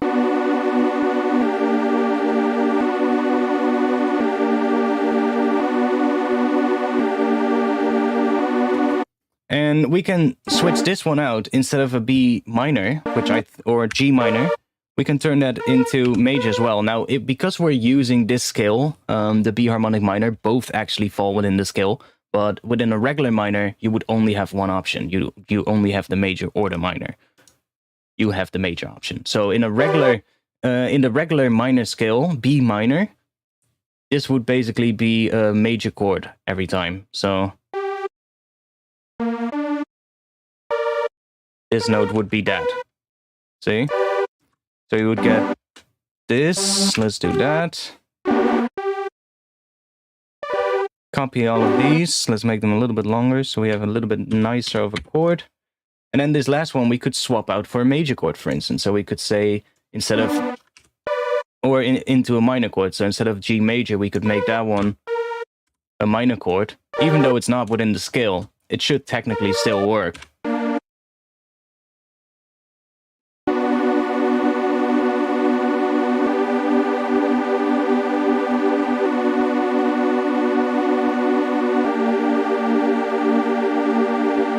So you can easily use these two in one chord progression, even though that one doesn't fall within that scale. It's pretty easy to do, and can really help to add a lot of tension. And what you're basically doing, if you are doing this in the key of B minor, you're basically switching that last chord temporarily. You're switching the scale to harmonic minor. That's basically what you're doing. If you decide to do this, or you could just say it's a borrowed note. It's a note that's borrowed, a chord that's borrowed from a different scale. Or you could analyze it in a way as saying like, we're just temporarily for 2 bars switching to the harmonic minor version of B instead of the regular minor. But yeah, that works. That works. And I do that a lot, actually. I do that quite often. Especially when I use like orchestral stuff for like intros or something like that. That is a really cool thing to do with like orchestral stuff. Making like a chord progression and then for the last chord, and it doesn't even have to be the same chord. Like you can do, you can take a completely different chord from the scale and then just see like what chord is it? Is it minor or major? And then just flip that around. So if it's minor, make it major, and if it's major, make it minor. That third note of the scale, that minor or major third, is then going to be out of the scale, outside of the scale, but it's almost always gonna work. And it sounds spicy. That's just, it sounds really spicy if you do stuff like that, so it's always good.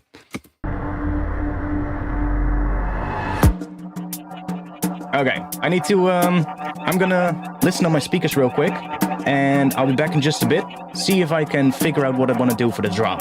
So, see you guys in just a bit.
this Ableton skin is available on my Patreon. So if you want to get this Ableton skin, you can get it on my Patreon.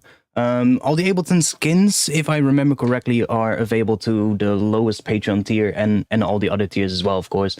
But if you just want the Ableton skins, you can go to my Patreon, which is patreon.com/artifacts, and I'll drop the link in the chat as well.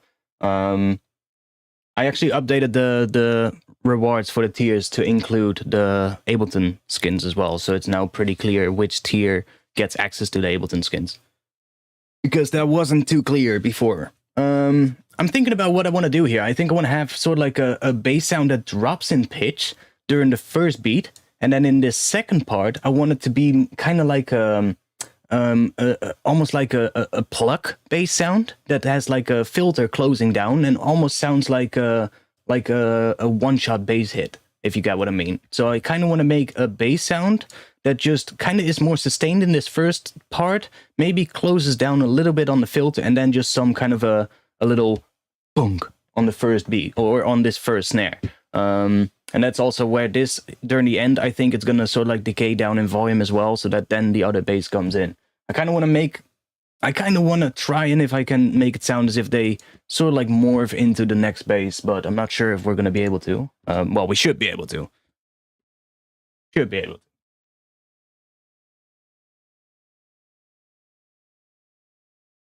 Just not sure how long it's gonna take.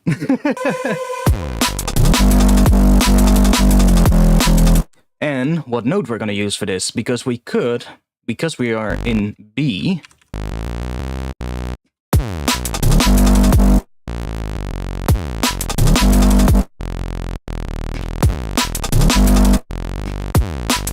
Let's just stick with G for now, because that's the note of the bass after it as well.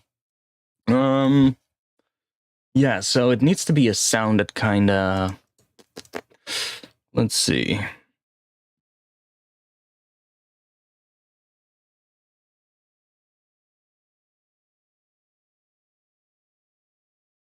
Grab that one. Another one. Wait, maybe not. Maybe just leave these up.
Some kind of a low pass filter. Let's see if we can make that shape in an LFO here. That 1/2, so we get 2 beats. We want to have something that kind of closes down.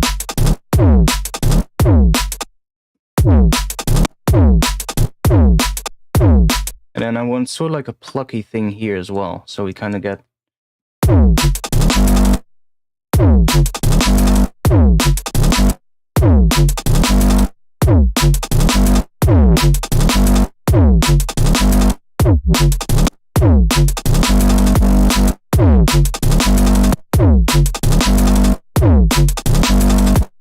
Yeah, I'll save.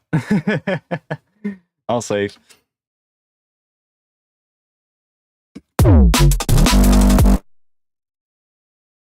Okay, we can play around with this one here. Swap this one out for something else. See what we get. One.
Yeah, not exactly what I wanted. Let's see. Needs to be something like that, though.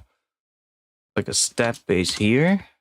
Maybe we should just make a step bass and a separate first bass shot. Like that works well, I guess.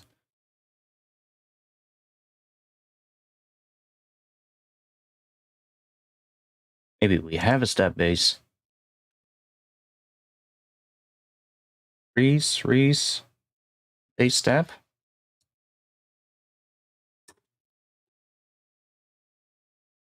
MIDI. Have MIDI. Don't. Why don't we have MIDI? Oh. I forgot to connect my MIDI cables. One moment, boys. I cleaned my whole studio today, so I unconnected everything. I haven't connected my MIDI cables yet. Let me grab my audio interface. Which one is which? Right. This one. Left. This one. Ah, god damn it! Now my cables are gonna be running all over my desk again. Ah, damn it! Should have put those behind everything. Well, I'll just offer them. Is there something? We have MIDI now. Hey. Okay, good.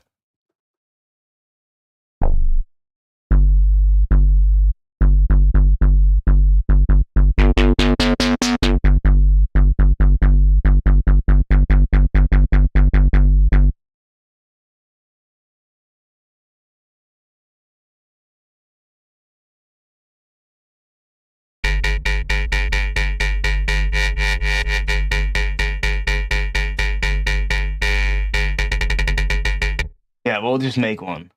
We'll see if we can make one. So bass step here in the key of G, probably.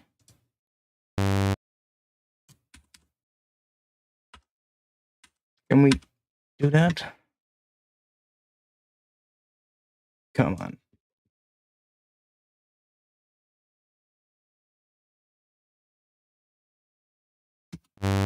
So we need to have a bass sound that is kind of like a stabby thing.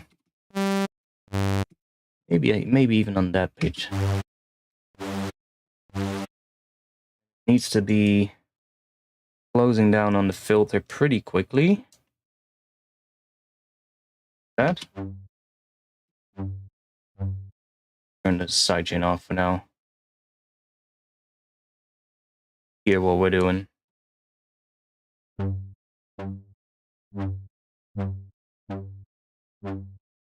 Ooh, maybe even that. So it hits like a 16th note after the snare drum. Sounds like shit right now, but don't worry. Okay, louder. You can start with just one voice, or use that bass retrigger thing.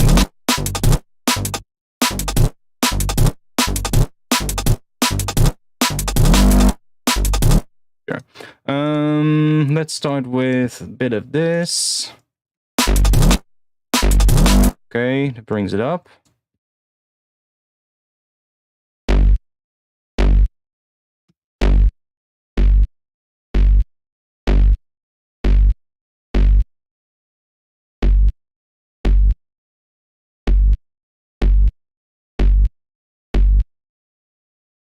cool.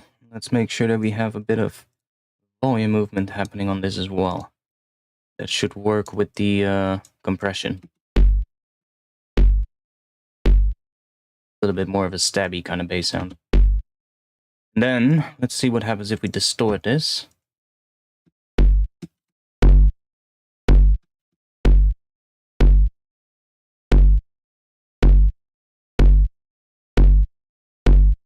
Sounds kind of cool.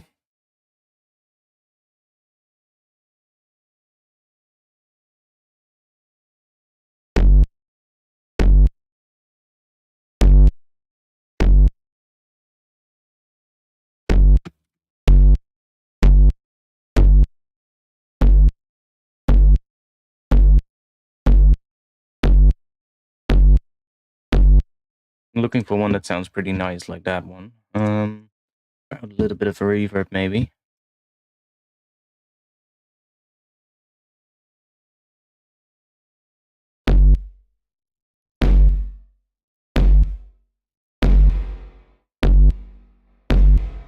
Okay, no.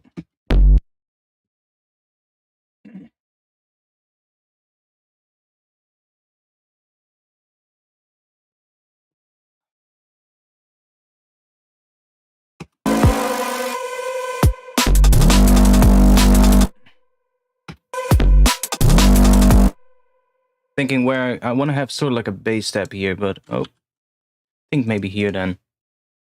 And probably a little bit of that as well, so that we get a little bit of a gap.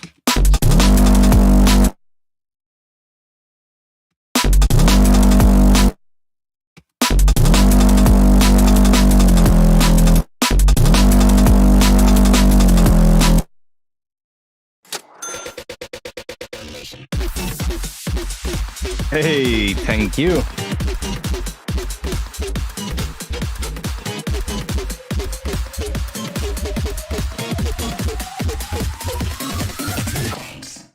Thank you for that. On Patreon. Yeah, I'm gonna have to find out how I can do that on the different alert system as well, because that's one thing that I use Streamlabs for. I'm gonna have to find out if I can do that on Stream Elements as well. Get like Patreon alerts, that would be great. And if not, we'll just not have any Patreon reward alerts in the future on stream. That's fine too. Everything better than keep using Streamlabs from now on. We should probably do the same thing on here as well, by the way. Okay, now, can we make this one... Probably could use a bit of noise, maybe. Take one of my stereo noises.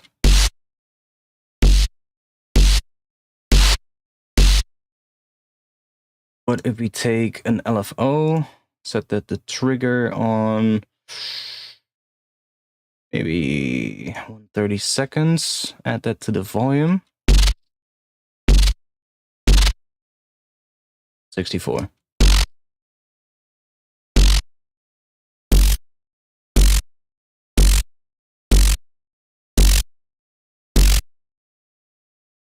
I wonder what happens if we switch this one out to a saw wave without the fundamental. Try.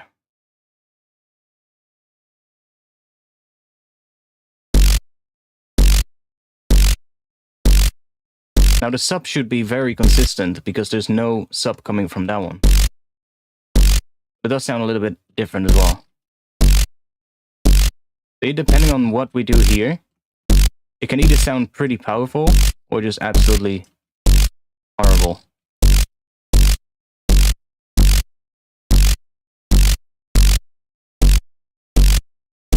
See, that one sounds pretty shit.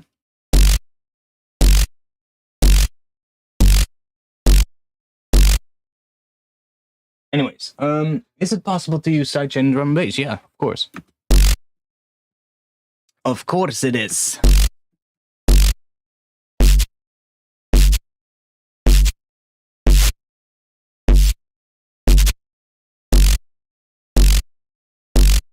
Maybe we'll do that.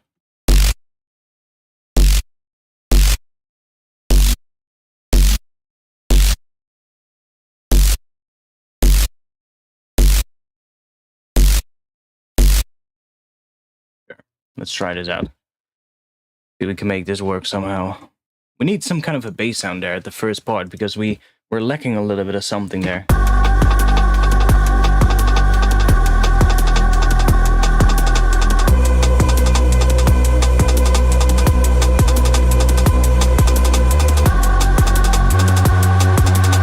I think this is also what I was struggling with in the past week when I was making this whole new sort of like bass line.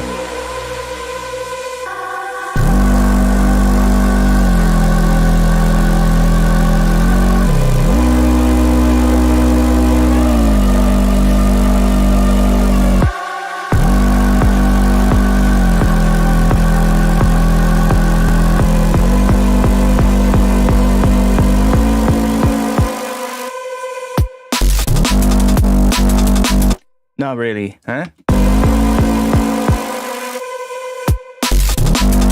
But we might be able to use it somewhere.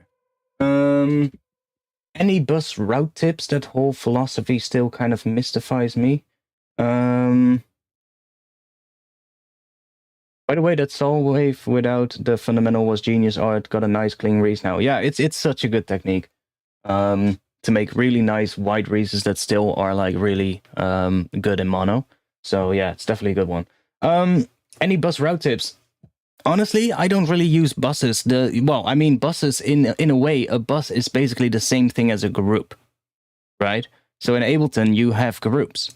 So there's no need for buses because buses are basically just groups. They're just groups of sounds where you just send stuff to. So yeah, in Ableton, we use groups instead. And it's basically just the same thing.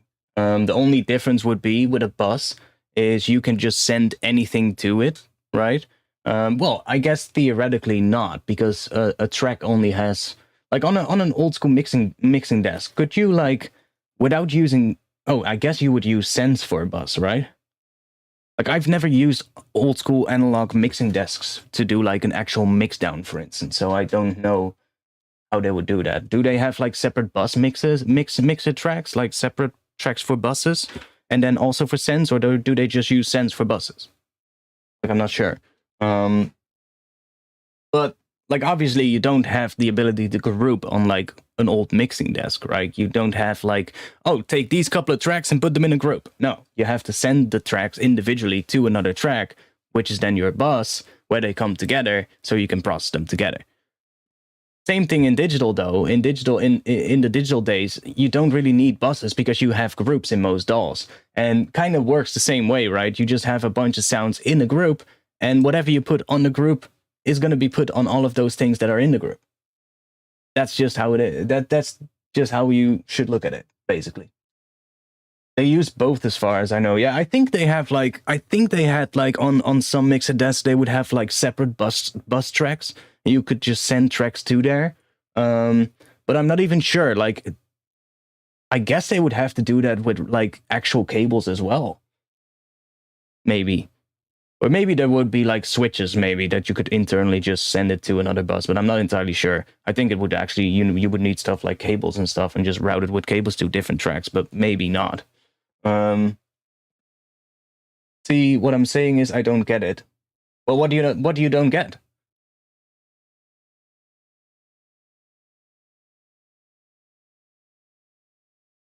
That would be easier, I guess. Like, what part of it don't you get?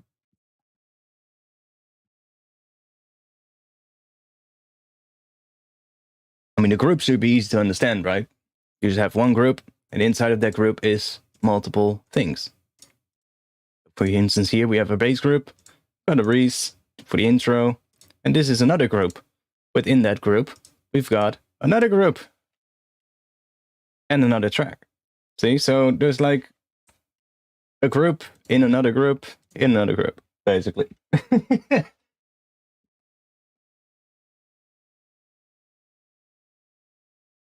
Yeah, let me know what you don't understand. I'll try and explain it.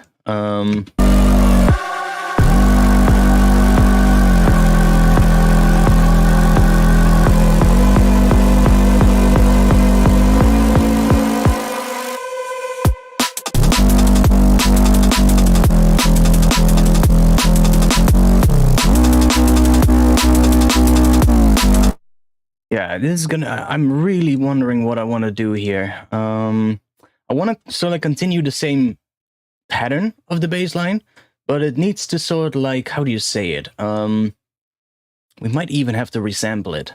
I want to sort of like introduce some parts where it, I guess just I don't know, becomes maybe a little bit more rhythmic for a little part, and then goes back into the first beat here. Like maybe on the end here, take this sound and just start making it a little bit more rhythmic towards the end. Maybe if we post-process on this group, we can do that, but I might have to resample it, which is gonna make things fucking hard, because we're gonna have to, maybe then post-processing might be easier, because it's also doing all that pitch movement, right? So if I'm gonna resample it and repeat a particular part, we lose that pitch movement. Tell me, if I use a group of instruments on one track, will I be able to make the same bass layers? Not entirely sure what you mean.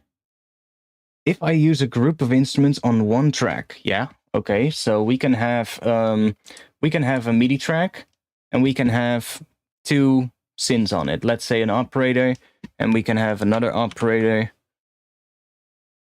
or a sampler in the same rack. Now we have two instruments on one track. If I put MIDI on this track, it's always going to send that MIDI to both of these devices. So both of them are going to basically play the exact same pattern, depending on what we put in here. But you could, for instance, take a MIDI device. If you, for instance, want this second layer, let's just do it with an operator so it's a little bit easier to hear. If we have two operators, and then let's just make this one a little bit higher pitched, then we can hear two of them. See, now we have a low one and a higher one. Low, sub, and a higher one. Whatever I play, it's always going to play the same note on both of the devices, of course, because there's only one MIDI going into this track. You don't have the ability to sort of like send different MIDI to two different things. If you want to do that, you need separate tracks. But you could, for instance, let's say offset this one. Like, let's say you want to have this always playing a perfect fifth above the other instrument. So the second one needs to be always playing 7 semitones higher. You can put a pitch device in front of this one, set this to +7 semitones, and now you kind of get a chord already. And that chord is always going to be the same, depending on which note we're playing. It's just going to transpose the chord up and down, because it only receives one MIDI channel input. So yeah, that's basically what, if you have things on one track, it's always going to receive the same MIDI. Maybe you can send different MIDI into it, but I don't want to complicate things for you right now. I don't think you can, actually.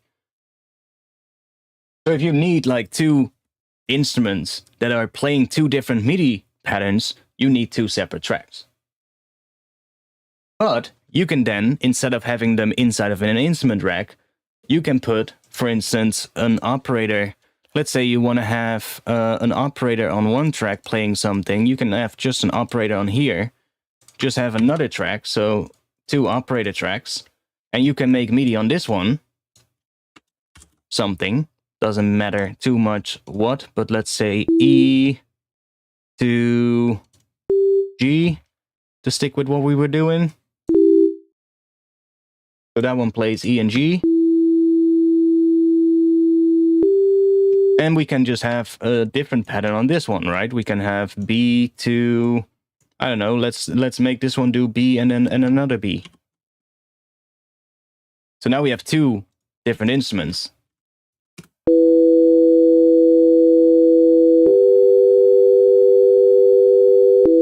And if you want to process those together, you can just group them, right? So now we have these two in a group, which is technically doing the same thing as what we had earlier. If you have them on one track in an instrument rack, you can put effects after the instrument rack, so you put the effects on both of the devices in the instrument rack. But if they need to be separate MIDI, you can just group them and then put your effects on the group. And all the effects are still going to apply to both of these instruments. So it's just a different way of doing the same thing, basically. But this way you can actually have them do different things in MIDI.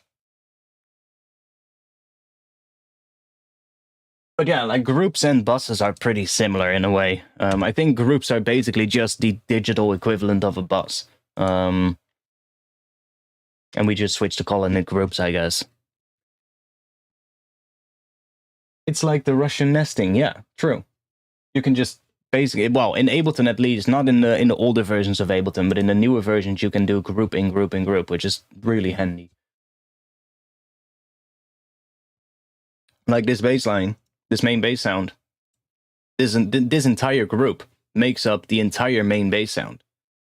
So this is just 4 layers that are receiving the same MIDI because they're grabbing, if you look here, these are grabbing MIDI from the main bass sustained sub, which is this track. So all these tracks grab the same MIDI as whatever is on this track. So if I change the MIDI here to something else, see, it's going to change it for all of the different tracks in that group. So yeah, some dolls call them buses still, but I think most dolls are slowly switching over to groups. It makes more sense, like a bus, yeah, that's how they used to call it, you know, but in the digital world, groups, everybody understands what a group is, right? If you've been using computers, you know what a group is. If you have files, you can put them together in a group. Everybody knows what that is, right? So it makes more sense if you get what I mean in the digital world. In the analog world, I totally get it. That's how it always has been called that way. But since most people are more digital these days, it makes perfect sense to kind of switch that over to the word group. Okay, I think I'm going to have to do a little... I'm going to see if I can figure out what I want to do with this drop. Like I said, it needs to be a drop that's similar to the pattern that we have, but we need a bit of a... Yeah, how do I say it? It needs to follow the same pattern, but kind of more... How do you say it? More energetic. So this really sustained version of the main bass is really nice for this section. I really like this transition right here and how that transitions. That is really good.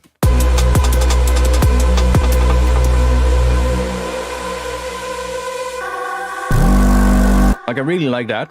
But then towards the end, I guess here towards the end, we can bring in some kind of a snare drum roll to kind of add in some more pace as well, which is already going to make things more energetic. And then we need a bass line that is sort of like based on this thing.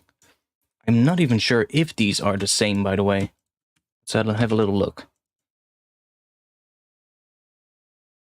Yeah, they are playing the exact same thing. So I want this thing in the second half here to change. So this is where the drop hits, right here.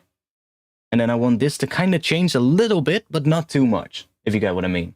So it needs to be following the same pattern, but get a little bit more rhythmic.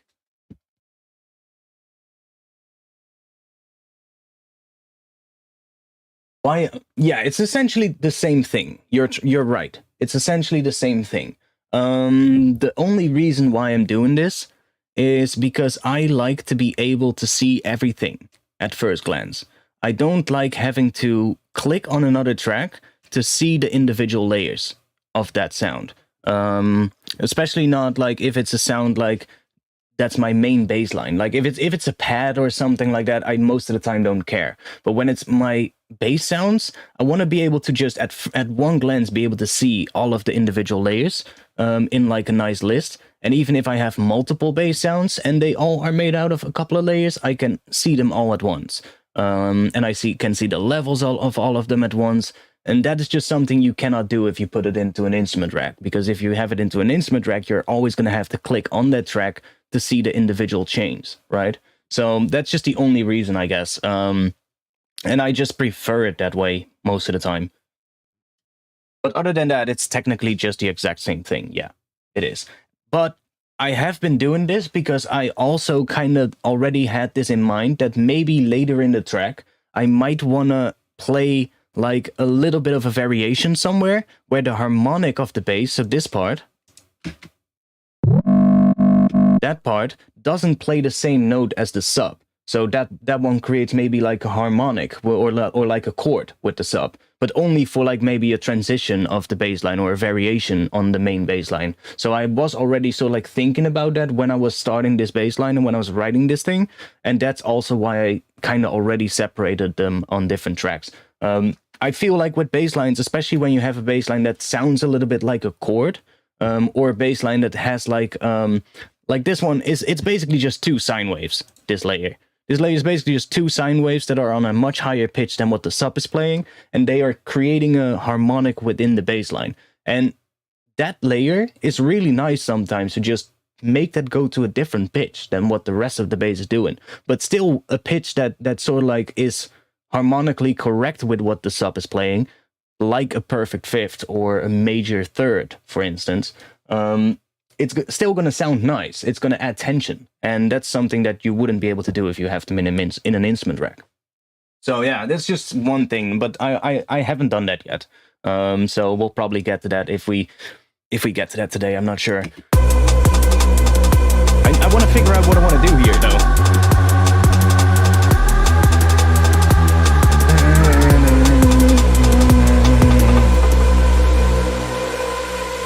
Bum, bum.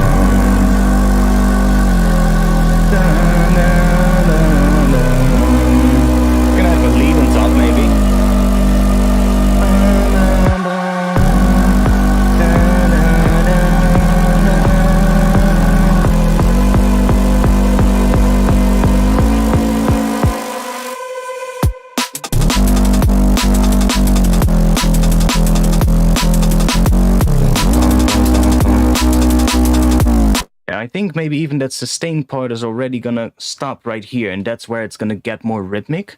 Man, this is gonna be a hard drop to write. I already feel it. Yeah, I'm one moment, boys. I'm gonna loop this section. Let me loop this section. And duplicate this section so we have a drop that is twice as long.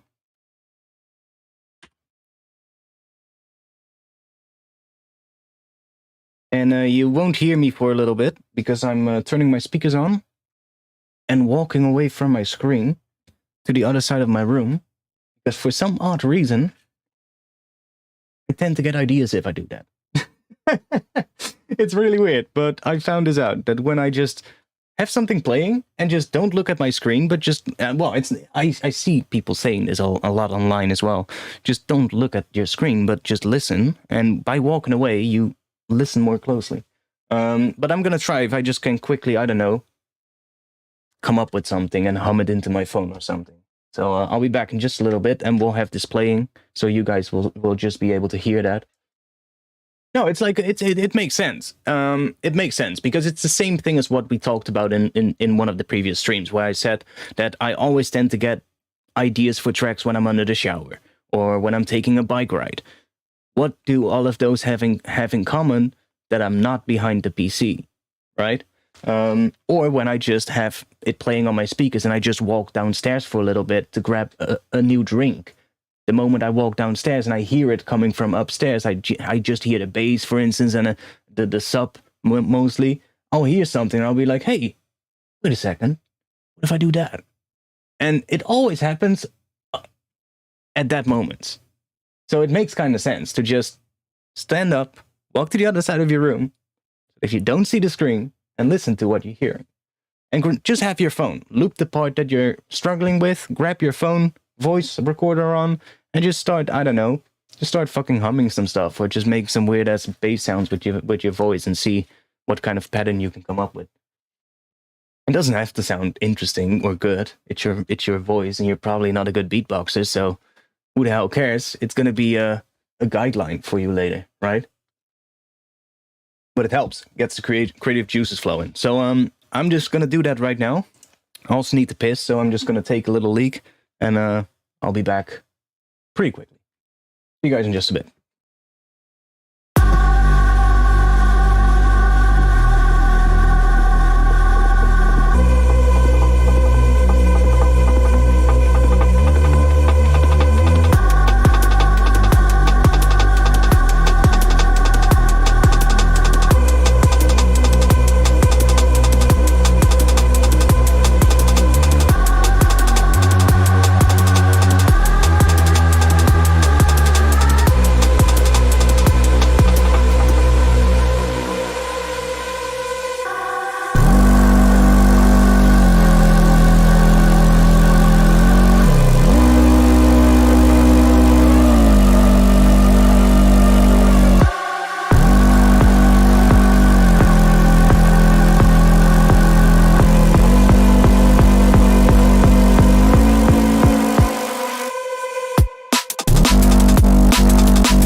Okay, yeah.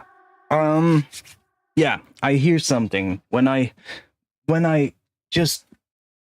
recorded something into my phone. It's gonna sound like absolute shit, and I'm not sure if you guys will be able to hear it. I can send it really quickly to my Dropbox. Yeah, to my Dropbox. Yes, just put it on there. Okay. Let me quickly grab that from my Dropbox as well. You guys, my Dropbox though. Like I really quickly just put something into my phone. Where are you? For fuck's sake, it's gonna be an M4A file, and that's of course not gonna be download. Probably won't be able to put that straight into Ableton. No, of course not. So we're gonna have to open that with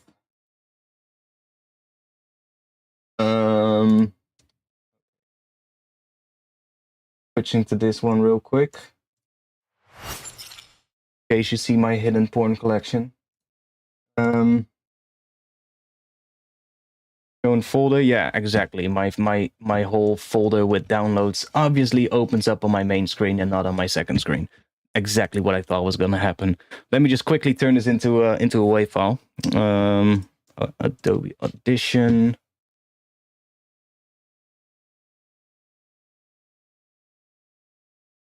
Okay, file, save as, WAV, yes, okay. That's saved. And the WAV file I should be able to drag into Ableton, yes. Nice.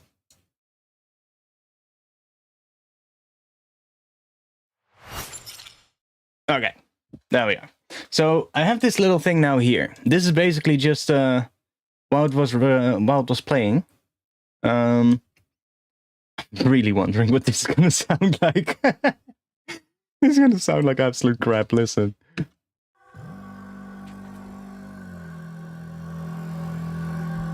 See, this is what I'll do.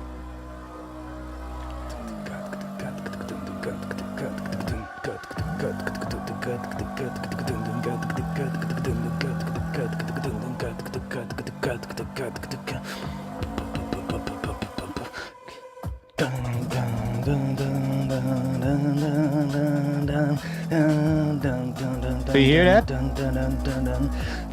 If we're gonna switch to that melody in the drop, that's gonna be so sick. Instead of the main melody that we have now. Which is, it's still gonna be similar enough to the melody that we have, but it's going to allow us to sort of like get more energy into it. So if we have this now, like I can align this actually. So it's like right here. We have this. Wait, no, we don't have that. I should align it right here. But you can hear how shitty it sounds, right? It's just, it sounds like absolute crap. But that's all you need. It's literally all you need. You just need that as something that you can, because you're doing it with your mouth. You're not caring about what you're making, right? You're not caring about the sound design. You're just trying to vocalize what you're hearing in your head. And by doing that, you're going to have this thing printed in audio. So you're never going to lose that idea. You're going to be able to go back to it when you are maybe getting lost a little bit, or when you're feeling like you're losing the original idea. You can go back to the original recording you made. And that's just going to be so much easier, you know?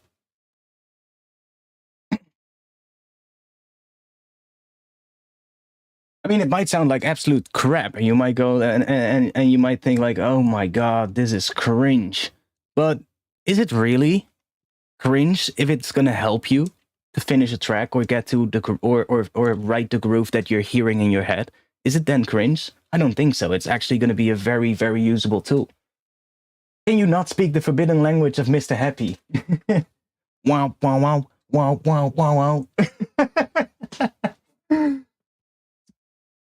I didn't know you were a beatboxer. I used to beatbox a lot back in the day. So yeah, I used to, but I haven't practiced beatboxing in like 10 years or something, so I'm not a beatboxer anymore. I can't really beatbox.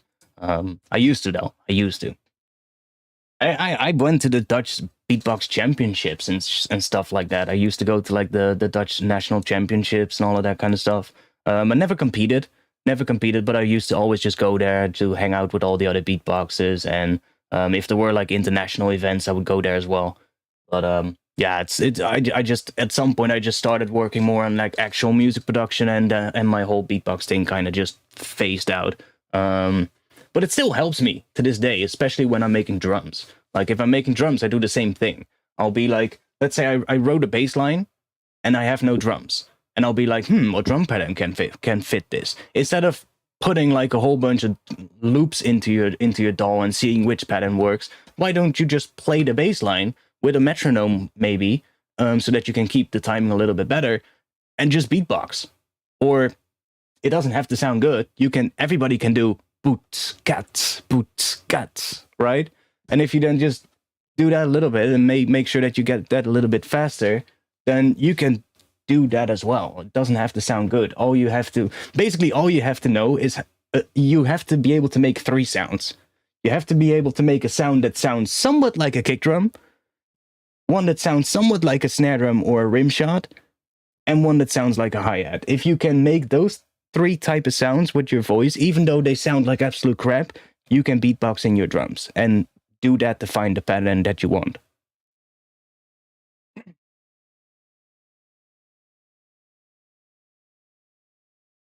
Yeah, exactly. It's another tool. It's just another tool to get stuff done. And I hear something in my head when I'm listening to this, but it's gonna be really difficult to kind of transfer that into MIDI into the computer. But by doing this, I now know what I want to do. I have this thing printed, so I will not forget it. And all I have to do now is figuring out how I can get to this pattern and how I can make that.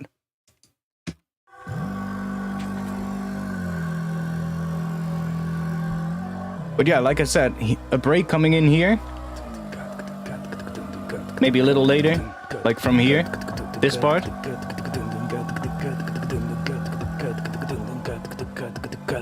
Introducing the pattern that the drop is doing.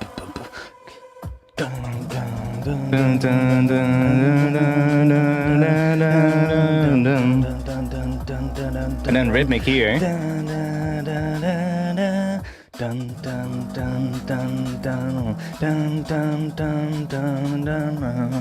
We can have a lead even on top of the bass playing some extra harmony doing that. And this will never end up in the track. Like this audio file, it's never going to end up in the track. This is literally just there as sort of like a guideline. And I have so many of these in my phone because I have this a lot when I'm just not behind the computer. I'm taking a bike ride or I'm walking outside to the store or something like that. And I'll be like, because I still do when I'm walking around, like if I'm walking by myself, it's just something that I always did back in the day is I'll just be like, just to myself, right? Just thinking about music. And suddenly I'll come like, oh shit, that's a sick pattern. Grab my phone, crappily beatbox it in. And I have like hundreds of those files in my phone. And I need to actually put them on my computer someday and just go through all of them because there's like probably like 50 track ideas in my phone. And it's just so easy. Everybody has a phone these days. You can just grab your phone audio recorder and just do that, right? And I mean, these days phone mics are getting quite good as well. So you can even just use your phone to record sounds and using your tracks. Like, honestly, you can do that. Vocals I wouldn't, but although I've seen a guy recently on YouTube, he did a video where he recorded the entire... Oh, wait, was it Andrew? Yeah, it was Andrew Wong's latest video about his new MacBook. Where he actually showed that for one of his older tracks, he had just literally used the MacBook microphone to record himself. And in that video as well, he had the newest MacBook. And he was just using that microphone to record himself and a guitar. And honestly, it sounded pretty good still. Like, you can hear it, but these mics are getting pretty good. And same thing with phones, like they're getting pretty good. It's similar thing to how phone cameras have evolved, right? Yeah. Or just buy yourself a portable recorder. Honestly, I have one as well, like a Tascam. Those things are great. Just chug it into your backpack, and just record stuff. You know, you'll never know when you come across a rusty old gate that makes a really nice screechy sound, and you'll go like, "Holy shit, that's a fucking sick sound." You know. So yeah, just portable recorders are great for that too. But if you don't have that, just get your phone. You can even get like little microphones that you can attach to your phone. Like if you have a phone with a microphone or a headphone jack, or I think they work on Bluetooth as well these days. You can get like extra microphones for your phone that are better even than the microphone in your phone, and basically just use your phone as like the storage device. There's so many ways to do that stuff these days. So, anyways, I do like that.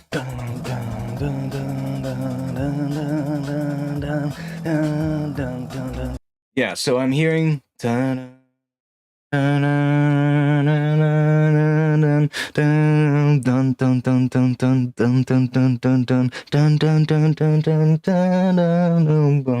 repeat it.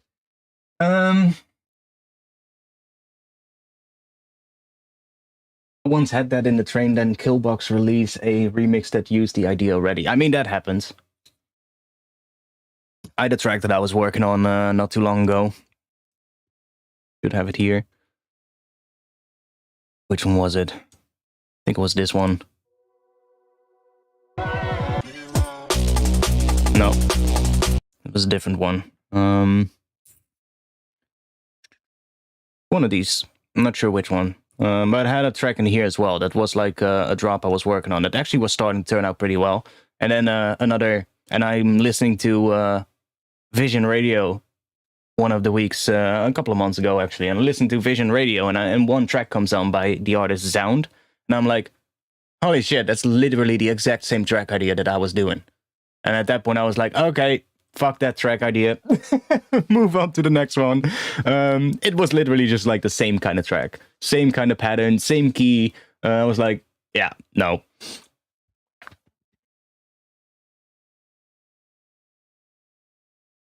Exactly. Avon is bringing up a really good point. Another good point about this, if it sounds like crap, but the idea works good in the song, it will sound amazingly with the sound you create. Exactly. If you can get something sounding good already when you just hear the idea with a crappy voice or a crappy lead or whatever, a single saw wave, like that's something I do a lot as well, right? If you see me starting with a bass line, most of the times I just start with a saw wave, and all I'm figuring out first is the pitch. What does the pitch need to do? Do we need any pitch bends here and there to kind of make it sound more interesting? And if I can get that single saw wave to sound kind of interesting in the mix of the track already, then I know that if I can make a much better patch for it, it's going to sound even better. So yeah, that's a really good point. A really good point.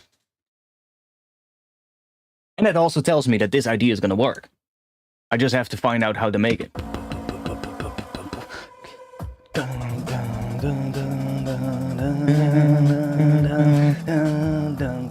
We might have to do that harmony thing. Ooh, what if we use the harmony to do that thing going up, and then we're gonna figure this out. We're gonna figure this out. Let's get rid of all of this, because this is just the thing in the build. Yeah, true. That's also true. Like, you can turn anything into something good. Like, people say you can polish a third. No, exactly. You can polish a third, but you can definitely turn it into something else that sounds good. I mean, so yeah, you can definitely do something with everything. But there's still something to be said. Like, if you have a sound that sounds absolutely horrible, you probably won't make it into a sound that has the same quality but sounds really good. That's probably not going to happen. But a really horrible sound can definitely turn into a completely different sound that sounds really good. But making it sound exactly like what it's doing, but then better, is probably not going to work too well. you can reform your third. Exactly. You can kind of, what do you call it? You can massage it just like clay. I mean, yeah, you can technically.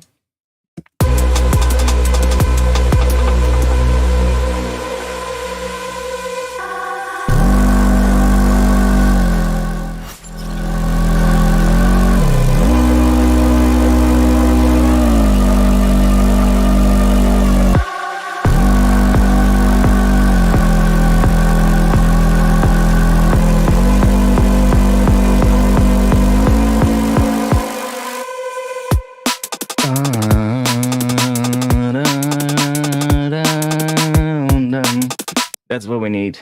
Are we gonna start on F sharp? What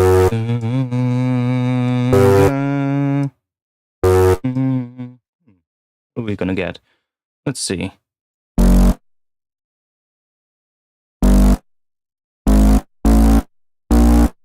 We are in B harmonic minor. Let me grab that one real quick. B harmonic minor.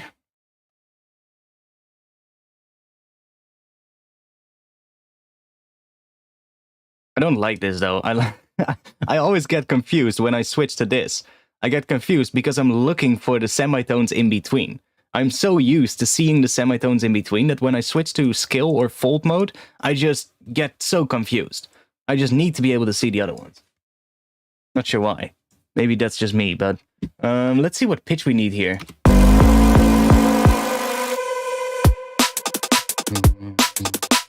I think the bass actually needs to play the same pitch.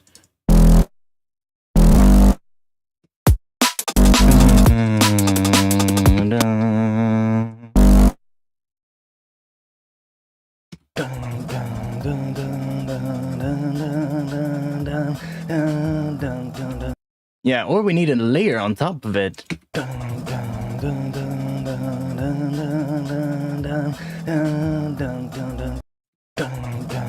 Oh, wait. Like that.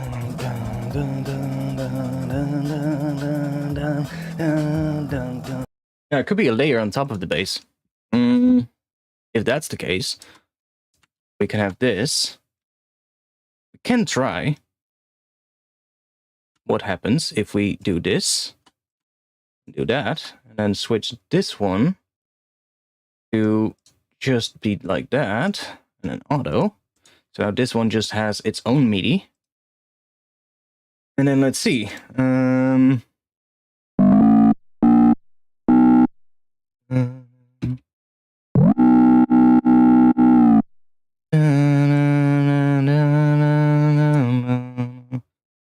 Okay.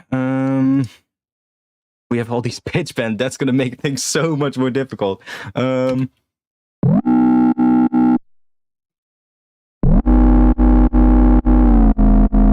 Yeah, that's not gonna work.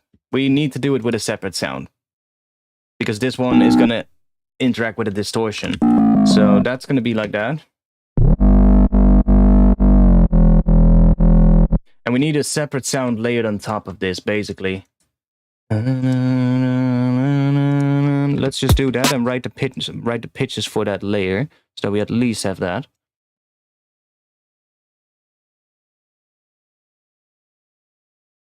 Oh, something. Let's just do that. So we got. I think it's B.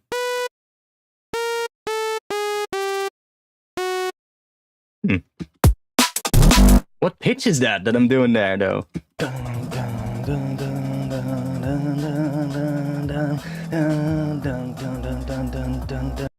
Okay, we need a longer clip as well.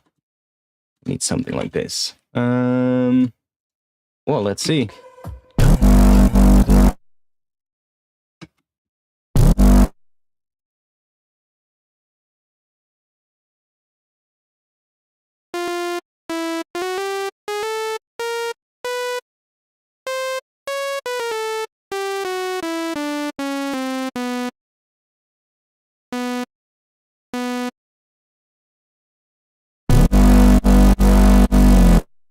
Yeah, I think it's B. Dun, dun, bum, bum, bum. Yeah.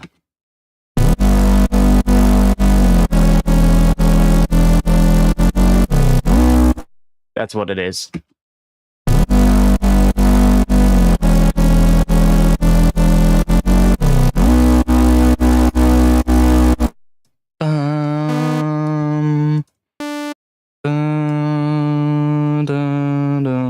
No. I can bring them up an octave.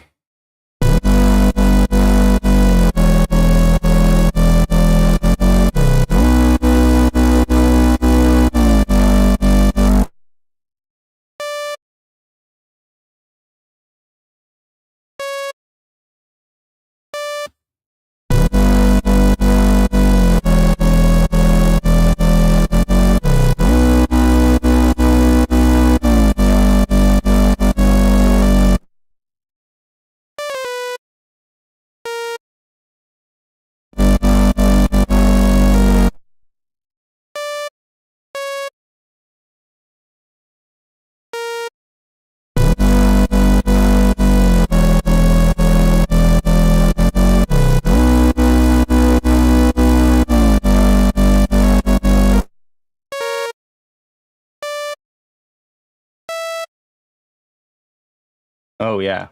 Da, da, da. Da, da, da.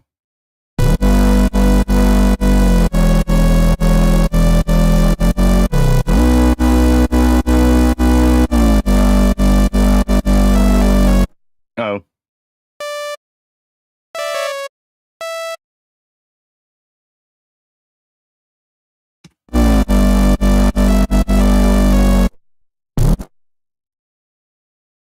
Okay. Is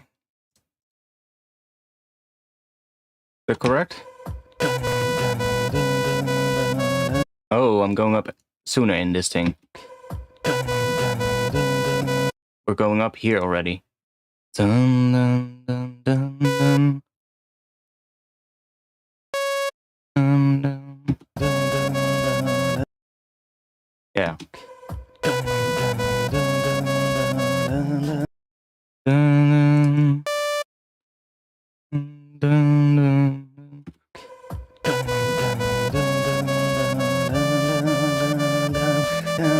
Yeah, that's what we're doing.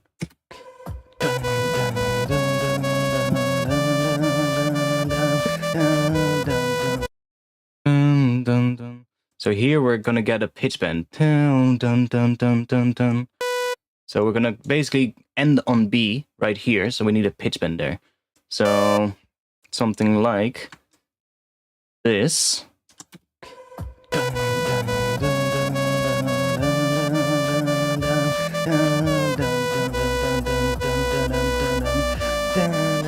Then this one needs to come in later.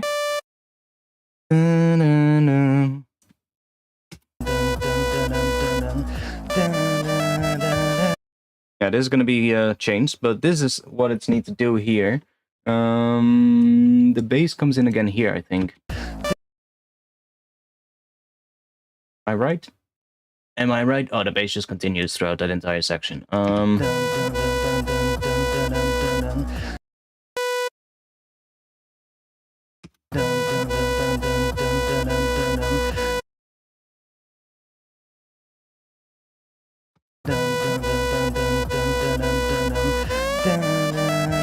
Yeah, that's what we need to do there. Pitch bend back up. And this part needs to change. So what am I doing in the recording? Completely out of tune, but we're going up.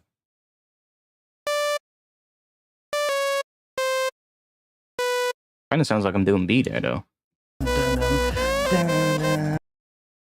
What? What was happening there? Something is hugely out of tune. What?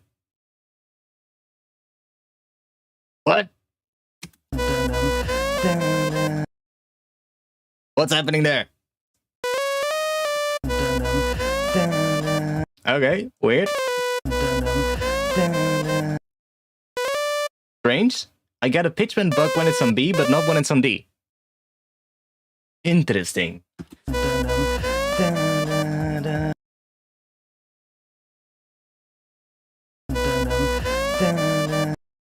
Yeah, that's definitely D. Here it's going up.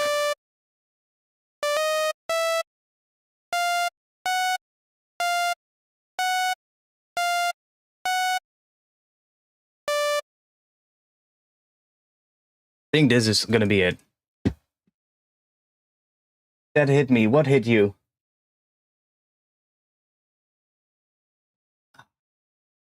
I think this is what we need as a top layer.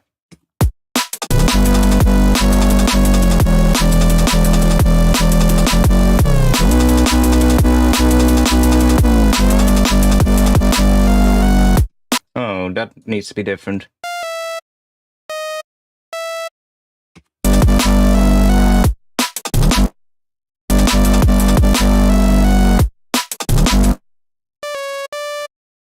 Yeah, we'll figure that out.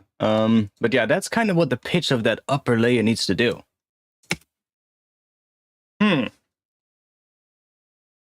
Now we're gonna have to make this into an actual drop that works, though. Damn it, this is gonna be hard. I'm gonna figure it out, though. I'm gonna figure it out. I know what I want to do now. I have the idea, so I just need to make it.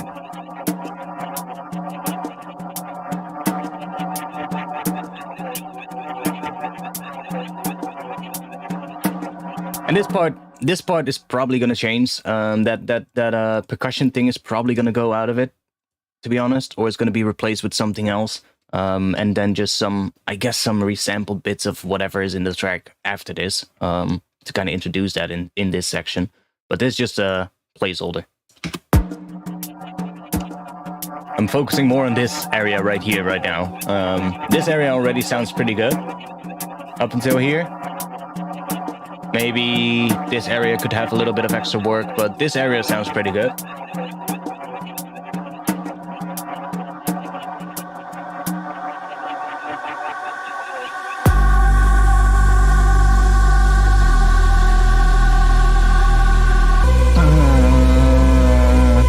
What if I bring the vocal back? What if we do the top layer with the vocal instead of a lead?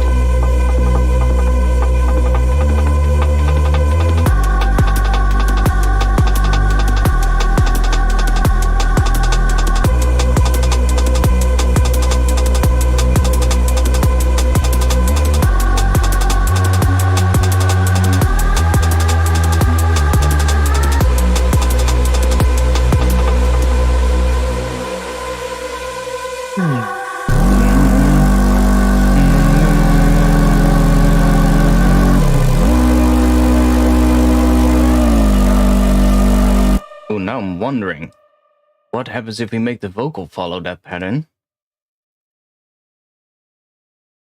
Ooh.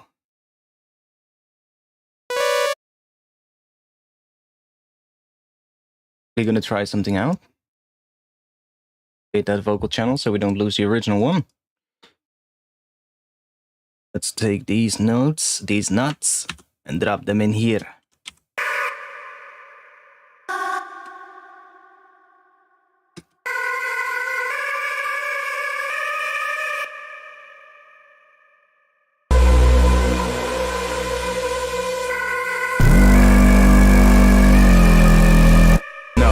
That's not gonna work, because the pattern is different here, of course.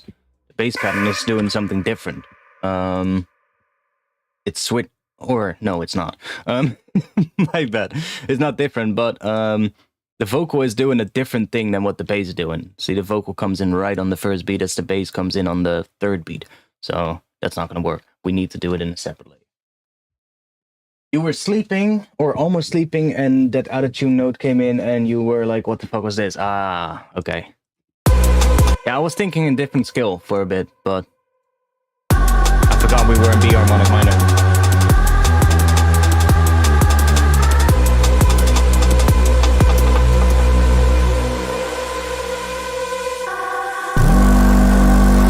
I hear a little hi-hat at the end here, which is not supposed to be there.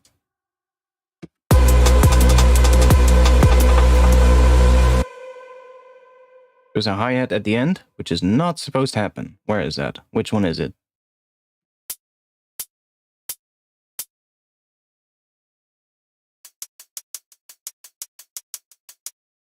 Probably that one.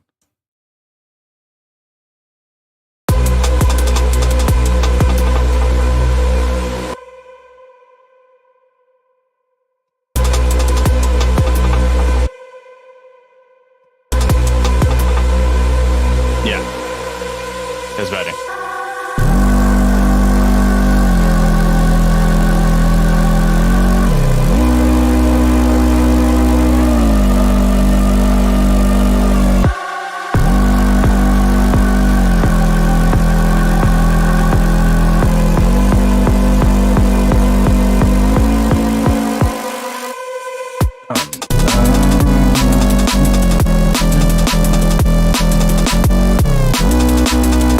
Yeah, we're gonna have to do something like this, but oh boy, this is gonna be hard.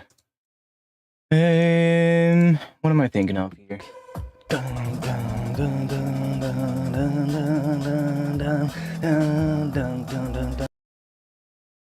Because I'm also doing some rhythmic stuff as well, so might have to see if we can introduce that in this bass.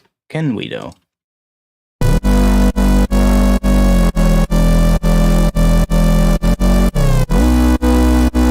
Oh yeah, I can also switch this one back, so it's just using the sub.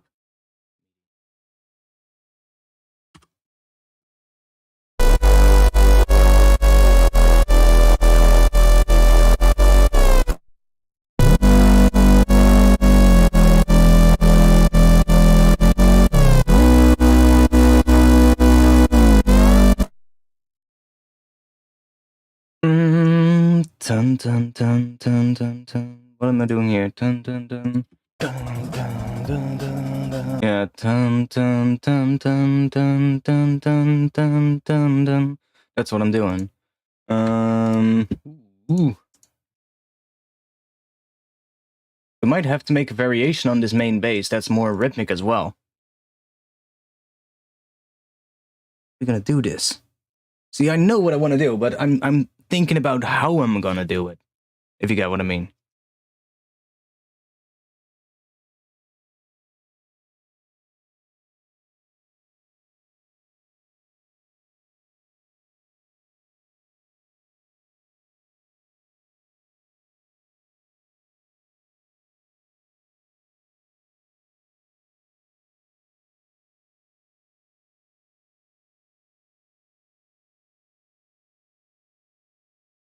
Make something that's a little bit rhythmic, so we can rhythm. Guys probably know what I'm going at. I know what I want to do here, but the only thing I'm wondering about is how. How am I going to capture the original sound of the bass, but turn it into something that is more energetic and rhythmic, but still be able to do, obviously, those pitch movements that we're doing. That's the main thing. Because we're using a lot of pitch changes over time, and that needs to remain. It just needs to become more rhythmic. So this needs to come in here, and what we have is on G. Then we get that, and that repeats.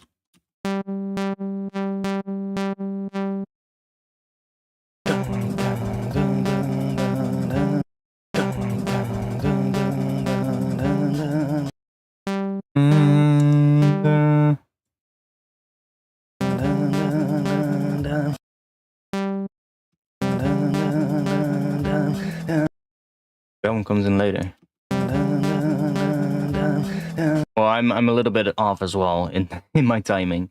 I see I'm drifting a little bit further and further away, but